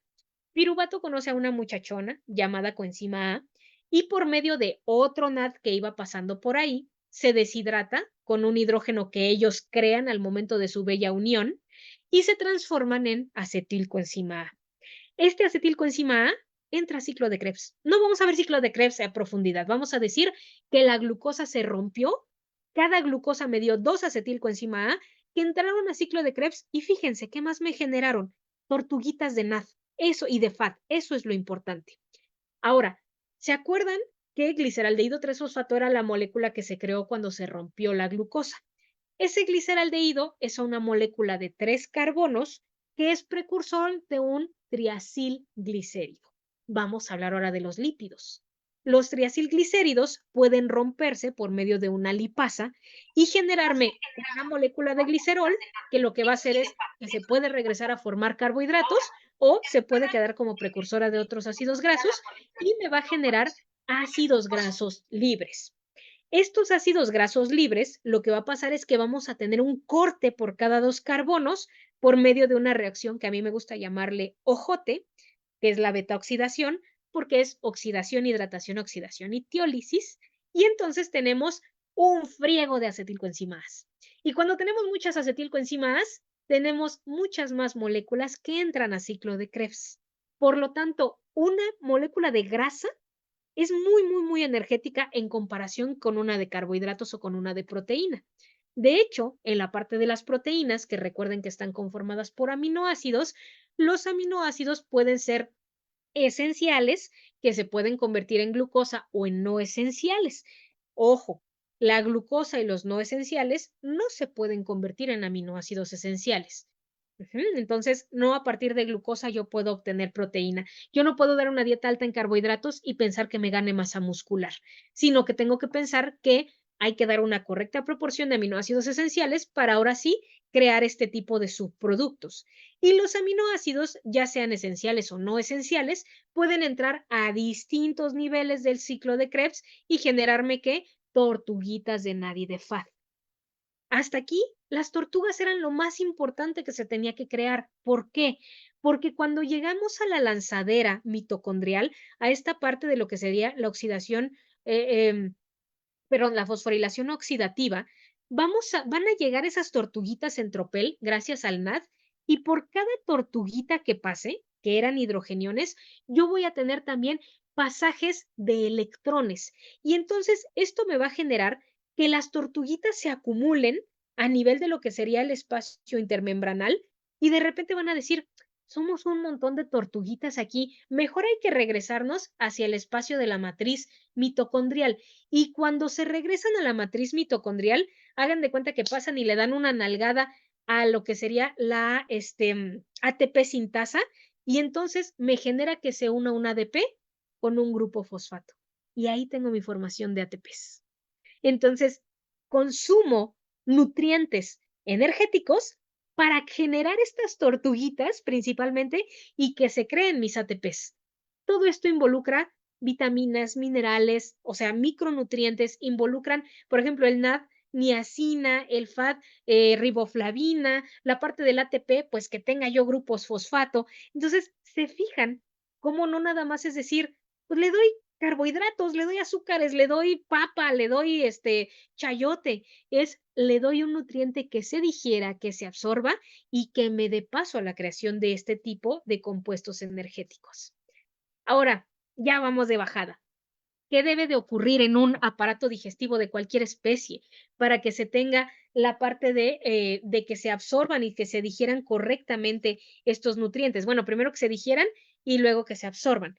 Tenemos que tener salud en los enterocitos, no dar alimentos de poca digestibilidad, que raspen, que inflamen, buena capacidad enzimática, buena motilidad del intestino, agua y fibra, ingredientes bien digestibles, que sí los aproveche esa especie, evitar procesos inflamatorios. Es que le doy, y fíjate que me tocó un caso de un perro que decía, es que yo le doy carne y cada que le doy carne se pone mal, a su panza le hace mal, pero yo sé que a él le hace bien.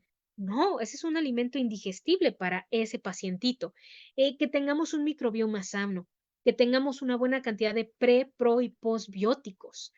Alimentos potencialmente dañinos según la especie. También esto tómenle foto. Fíjense cómo aquí vamos a tener, por ejemplo, el brócoli lo podemos utilizar para algunas especies y nos da fibra, nos da algunos procesos para motilidad, nos da carbohidratos, pero en el caso de perros y gatos no se recomienda. El plátano tampoco, el mango, el durazno, la papaya, la piña, las uvas que sabemos que son tóxicas, los cítricos. Esto se aplica más a perros y gatos. Esto es un machote que nosotras damos en nuestras consultas para las personas que quieren dietas frescas, pero obviamente se puede adaptar para otras especies. En el caso, por ejemplo, de lo que sería un paciente, un felino o un hurón, yo no le puedo hacer una dieta de salmón. ¿Por qué? Porque a pesar de que requiere y tiene tolerancia grande a algunos nutrientes, tendría que poner mucho salmón o mucho atún, lo cual me dice que para cubrir proteína tiene que ser una cantidad muy grande, pero dentro de esa cantidad muy grande viene un montón de vitamina D. Y entonces puedo generar problemas a nivel hepático por el exceso de vitamina D o con el metabolismo de calcio. Entonces, no todos los ingredientes frescos son buenos para algunas especies. Hablábamos de la zanahoria en el caso de los conejos. ¿Quién me recomienda una dieta o quién me pide un tipo de dieta? ¿El que la vende? No, esta es buenísima. ¿Dónde la consigo? Yo te la vendo. Ah, pues sí, claro, tienes una ganancia. No está mal, pero ¿está bien hecha? Esa es la pregunta. ¿Quién más me pide un tipo de dieta diferente? El que no confía en nadie, ¿no? El que es que yo leí, es que ya me informé, es que me dijeron, es que mi perro se enfermó una vez y seguro fue porque se comió una croqueta. Ese tipo de personas. Las personas aspiracionales, ¿no? Es que Ana Sofi usa este tipo de dieta y pues yo se la quise dar cuando es una persona que ni siquiera cocina para sí misma, por ejemplo. O la que te dice, es muy cara esa receta, esa dieta, quiero algo casero porque creo que es más fácil. No necesariamente va a estar completo y balanceado. Actualmente tenemos una generación que invierte mucho más, no solo en cuidado, sino en algunas cosas a veces hasta innecesarias para sus mascotas. Ya no son mascotas, ya son parte de la familia. Ya es un pet person el que tiene a su perico allá afuera, o un pet owner el que lo cuida y lo mete todas las noches, o el pet parent que le hace videos y dice que es Draculoro, ¿no? O sea, ya hay distintos tipos de personas con sus mascotas más apegados. Buscan información y que no es información, es opinión en redes. Tenemos casas, por ejemplo, multigato o multiespecie, donde me dicen, quiero que coman lo mismo todos, ¿no? Pues tienes un conejo, tienes un cobayo, tienes aparte una chinchilla, tienes un gato y un perro y quieres que todos coman lo mismo, pues no se puede. Hay que evitar remedios caseros, automedicaciones, consultas que no es con médicos veterinarios y entender que somos la generación de la inmediatez.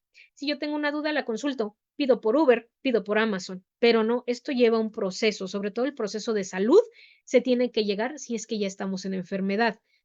Conceptos que no existen, hormonas en el alimento, sabemos que no hay hormonas en el pollo, esto es un mito. Conservadores, confundimos conservadores con antioxidantes para las grasas. Grain free, pensamos que es mejor, no necesariamente, si el alimento está mal formulado, así sea grain free, no va a ser mejor. Holístico es que habla de un equilibrio. Todos los alimentos balanceados tienen un equilibrio, pero yo puedo manejarlo con un término distinto y ya por eso decir, entonces es un alimento mejor y esto es incorrecto. Natural, si es deshidratado sigue siendo natural, solo tiene una presentación que no comes tú constantemente. Carne real, el que sea un deshidratado no le quita lo real, solo le quitó el agua y la posibilidad de que se contaminara con actividad bacteriana. Y bueno, la parte de una taza. Todas las de la derecha son una taza. ¿Cuánto le vas a dar? Pues siempre hay que hacer un cálculo exacto de las necesidades. Estamos llegando a la parte de que buscamos dietas cómodas, dietas fáciles, arroz con pollo. Y aparte el arroz, hay gente que me dice, oye, ¿no hay del ya preparado? Entonces, ¿para qué buscas ese tipo de dietas? No es para ti, no es para tu perro ni para tu gato. Y es el tipo de comunicación que hay en Internet y en redes. Fíjense nada más en esta parte de arroz con pollo que les pongo abajo. Las cantidades de proteína no está mal, la de grasa no está mal, pero fíjense en cuánto tiene de calcio y cuánto tiene de fósforo, cuando la relación en pequeñas especies generalmente es de 2:1 o de 1:1. Aquí tenemos una cantidad barbárica de fósforo comparada con calcio. ¿Qué va a pasar? Enfermedad renal. ¿Por qué? Por haberle dado una dieta que no era la adecuada, porque no tenía un balance correcto. Recuerden que las papilas gustativas en el humano están mucho más sensibles porque nosotros buscamos sabores para obtener distintos nutrientes, mientras que en general en los animales se basa mucho más en olfatos y texturas o detección de distintas características sensitivas, como sería la parte de los taninos. Entonces, no porque a mí me guste cómo huele la guayaba y sepa cómo sabe la guayaba, se la voy a dar a mi perro o a mi gato. Recuerden que actualmente la mala alimentación tiene un papel muy psicológico. Yo le doy de más o le doy una comida cara o hecha en casa porque soy un buen proveedor, porque entre más gaste es que soy mejor tutor. Esto es incorrecto, dale lo que necesita y ya. Aspiracional y efecto hedónico, lo subo a mis redes. Tengo 10,000 seguidores porque ve cómo le doy su pollo KFC a mi perico, cómo le doy a mi cobaya cosas que no debe de comer para que las pruebe o las agarre. Y efecto hedónico es, yo me siento bien comiendo algo, entonces tú también te debes de sentir bien comiéndolo. Relación serotonina-carbohidratos. Es cierto que entre más carbohidratos haya en una dieta, vamos a tener mayor posibilidad de que el triptófano llegue a nivel cerebral y se convierta en serotonina. Entonces, como más carbohidratos y yo creo que eso es mucho mejor y me da más felicidad. Y bueno, también la gente dice, es que la croqueta no se la come rápido, entonces no le gusta. No, la velocidad de consumo no te habla de una dieta mejor o peor, te habla simplemente de selectividad. ¿Quién te da las recomendaciones? Tú no sabes si es una persona con un celular que no tiene ni idea y dice, sí, sí, dale, sí, yo estoy de acuerdo. No sabes quién te lo recomienda, no es médico, no es nutriólogo. Te lo está diciendo alguien que opinó desde su cancha y eso no necesariamente le va a hacer bien a la mascota o al paciente que ves. Normalizamos. Vean estos dos pobres perros, totalmente obesos. ¿Y qué decimos? ¿Qué vemos en las redes? Jaja, por dos, jaja, soy yo. Esto es un maltrato, esto en la parte de la bioética para un ave que está consumiendo puras de estas de semillas de girasol, para un paciente obeso, para un paciente que no tiene una correcta alimentación, esto es maltrato y hay que evitarlo, hay que evitar compartirlo y hay que hacer conciencia sobre lo mismo. Actualmente tenemos una comparación de dos tipos de dietas muy particulares en la parte humana y de la esperanza de vida. Esto era lo que también les había comentado al inicio. En los años 50 nos duraban las mascotas de 5 a 10 años, mientras que ahorita en los 2000 alcanzamos los 30 años en perros y en gatos. ¿Qué pasa con las tortugas? Pueden alcanzar hasta 150 años con una nutrición que ellas buscan que sea la correcta, pero ellas no pueden ir al refri y abrirlo. Ellas no van a la veterinaria y te dicen, cómprame ese. Nosotros lo decidimos o nosotros se los recomendamos. Los peces koi hasta 50 años, los loros y cacatúas hasta 80 años y los caballos hasta 40. ¿Por qué cada vez viven más? Porque damos mejor medicina preventiva y mejor nutrición. ¿Por qué se enferman más? Porque viven más. Les pongo aquí el ejemplo de los telómeros. Los telómeros son las indicaciones del ADN, la parte del genoma, que nos dice, crea estas proteínas. Esta es para que te defiendas, esta es inmunoglobulina, esta es para que crezcas. Conforme van pasando los años, los telómeros se acortan y es como una copia de la copia de la copia de la copia donde ya no se alcanza a leer bien lo que dice. Entonces, hay más cáncer. Sí, porque el perro te duró 25 años, cuando antes te duraba 5 o no había diagnóstico. Entonces, esto no es malo, estamos intercambiando tiempo de vida por enfermedades crónico-degenerativas. Claro que sí, eso es lo normal, lo lógico. Y la parte de la comparación con las dietas humanas, si tienen chance y estómago, les recomiendo que vean la dieta PAJ-PAJ. El PAJ-PAJ es una dieta en donde las personas van a escarbar en la basura, sacan la carne y lo que otras personas se comieron y ya no alcanzaron a comer o a masticar, lo limpian y le vuelven a dar una preparación. Y eso es una dieta que se le da por centavos a las personas porque son de bajos recursos. ¿Eso queremos? ¿Queremos una dieta que haga eso, que dé lo más barato de mi casa, lo que ya no ocupé? Lo asimilamos o lo comparamos con las dietas de aprovechamiento. Pues dale, mira, el bagazo, dale lo que te sobró de las zanahorias y con eso lo alimentas. Sí lo alimentas, mas no lo nutres. Entonces, ojo con esas dietas. Ya para terminar y tener paso para lo que serían las preguntas y respuestas, pues recuerden que las motivaciones para dietas inadecuadas es por miedo, es que no quiero que se enferme, es que yo vi que mi influencer favorito lo hacía, es que quiero que coma lo mismo que yo, es que me dijeron que estaba enfermo y pues que ya le diera lo que fuera, lo que le gustara, o porque ignoro los términos. Me dijeron que era renal y seguro lo renal es que no le dé riñones de comer, entonces pues le voy a dar vistecito, ¿no? Esto es incorrecto. Y los invito a que escuchen este podcast porque aquí te habla mucho de estos dos capítulos en particular, en donde dice que nos dejamos influir por la mayoría y que a veces estamos con la escucha dicótica. Si yo estoy pensando, las croquetas son malas, y busco en internet, las croquetas son malas, yo pesco esa información. Y cuando escucho, sí, las croquetas lo enfermaron, ya sabía yo que eran malas, porque yo estaba tendiente a escuchar eso, pero no porque fuera real. Antes de recomendar cualquier alimento, consideren costos. Hágale dieta casera, es más casera que es más costosa, perdón, que un alimento comercial. Zona y disponibilidad. Mira, ahí en el libro dice consuma vacuno lechal. Eso hay aquí, no, pues estamos en México, en Iztapalapa y no lo encuentro en ningún lado. No, pues no es la misma zona. Motivación, es que le quiero cocinar. Pasa un mes, no me dio tiempo, le di lo que se me ocurrió. No tiene caso. Tutor, qué compromiso tiene, cuáles son sus ideas, por qué no quiere darle un tipo de alimento y si tiene el tiempo para realizarlo y que el balanceo sea el correcto. Consecuencias de malas dietas, pues todas las enfermedades de desbalances de minerales, desbalance de calcio, fósforo, excesos de nutrientes, de vitamina A cuando no lo pueden aprovechar, preformada en forma de betacarotenos, exceso de vitamina D, disminución en el consumo porque no tiene los nutrientes correctos. Los tucanes prefieren morir antes de comer algo que no tiene el balance adecuado nutricionalmente hablando. Urolitiasis, esto es normal en todas las especies, en todo el mundo a partir de la edad adulta. Así que si yo doy minerales de más o de menos, la voy a causar y se puede presentar dando una dieta balanceada. Es totalmente normal. Intoxicaciones o irritantes porque ya le di la cúrcuma con pimienta, hipomotilidad por deficiencias de fibra, déficits energéticos y nutricionales, alteraciones de barrera intestinal porque no le di la digestibilidad correcta, selectividad. Lo que decía es que le cambio a pollo, a res, a cerdo y al rato no me acepta ninguno. Claro, yo le acostumbré a cambiarlo. Eso no le ayuda a varios pacientes.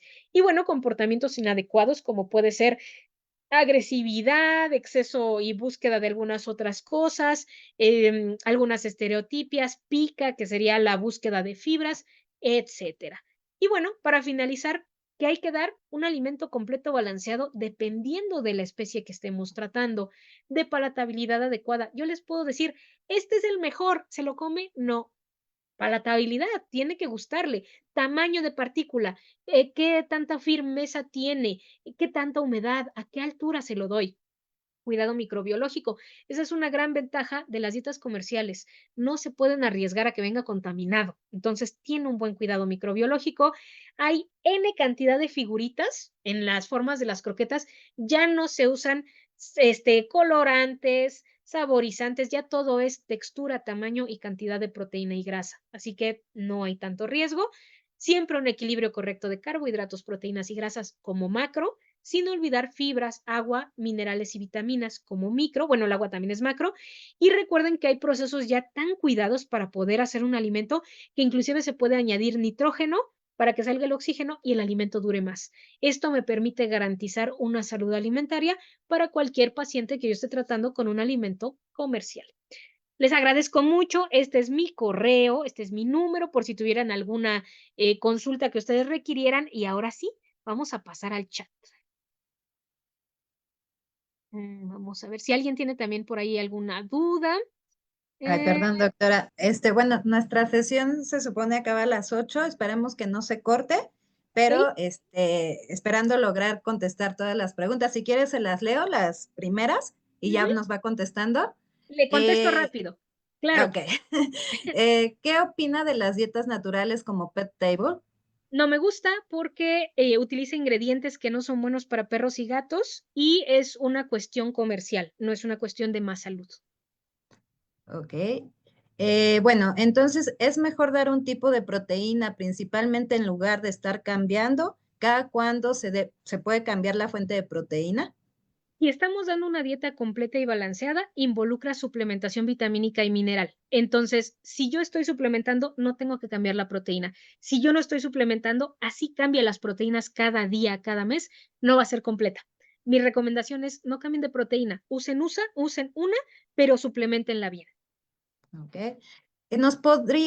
Parece que alguien no escuchó bien la diferencia entre la dieta humana y la animal. ¿Nos podría rápidamente volverla a decir, por favor? Claro que sí, la dieta humana involucra que hay variabilidad, mientras que la dieta animal te pide que haya estabilidad, sobre todo en su nivel de digestibilidad.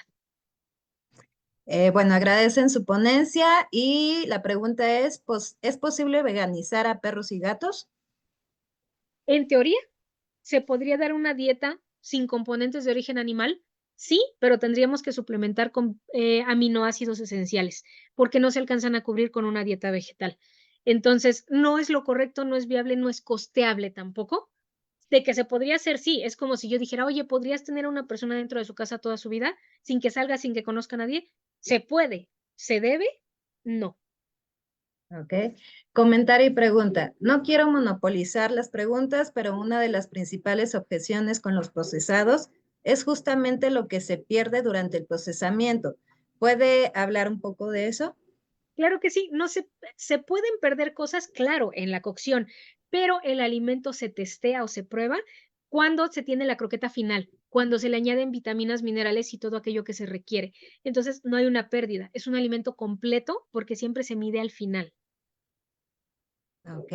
Me voy a pasar a las preguntas rápidamente. Hay ¿Sí? muchos comentarios de excelente ponencia, pero bueno, ¿qué marcas de alimento recomienda para perros con una buena cantidad de proteína? Yo uso la Super Premium, Royal, Birback y Hills. Esas serían las que uso. Bueno, pues parece que son todas las preguntas. Bueno, qué bien explica, me está encantando la ponencia, llena de ciencia y alejada de dietas de moda, y quiere veganizar hasta los animales carnívoros estrictos. Excelente ponencia, uno de los placeres del mundo es escuchar a alguien que ama lo que hace y que lo explica con tanta naturalidad, increíble, mucho por aprender. Bueno, pues muchísimas gracias, Yo tengo doctora. una La última. verdad, siempre es un placer. Creo que hay una pregunta. Sí, yo Andrés, tengo una última. ¿Qué hay de lo que se pierde durante el almacenamiento? Leí Sí, un artículo que 6 meses después como que se le bajaba bastante, sobre todo vitaminas B y este tipo de cosas. ujú. Depende de lo que sería el material de empaque, doctor. En ese caso, material de empaque y exposición a la luz me van a llevar a que haya pérdidas o también almacenamiento o picado del mismo producto. Mientras venga sellado, no debe de tener ninguna pérdida. No debe, pero hay alimentos que, claro, se pueden testear y ver que ahí hay fallas. Por supuesto que sí, esa es la realidad. Ok, inclusive con los omegas y todo eso que se oxida, ¿no? Ajá, por eso se usan antioxidantes, lo que sería vitamina E, que es el más natural actualmente. Ok, gracias. Con gusto, gracias a ustedes, a todos por su atención. Si tienen dudas, por favor, mándenmelo aquí a la parte de lo que sería el correíto, ¿va? No sé si la última con Pablo y cerramos, por favor. Sí, no, ¿Sí? ya, espera, esa era, sí, gracias. Ok, perfecto. Se quedaron dos, creo que nos da rápido tiempo. Sí, sí, ¿Qué sí, hacer adelante. cuando un roedor grande con posible dieta inadecuada no soporta la fibra que normalmente podría digerir? Si no soporta la fibra, yo aumentaría la cantidad de agua, porque por arrastre me permite empujar un poquito y habría que ver por qué no tolera, qué no tolera. Hay distintos tipos de fibra, soluble, insoluble, fermentable, no fermentable. Ahí yo variaría el tipo de fibra y veo cuál es la que sí tolera. Perfecto, y ya, para terminar, muchas felicidades por aterrizar la información para quienes no estudiamos el ramo de ciencias. Sin embargo, nos hemos interesado por aprender de ello. Muchas gracias, doctora. Una excelente ponencia y bueno, seguro quedan muchas dudas más, pero fue muy nutritiva esta charla. Qué bueno, yo encantada, de verdad, quien necesite algo, aquí está mi correo, mi número, nada más no lo manden a las 2 de la mañana y, pues, yo encantada de trabajar con ustedes. Doctoras, muchas gracias por la invitación y estamos para lo que necesiten. Muy buena noche a todos.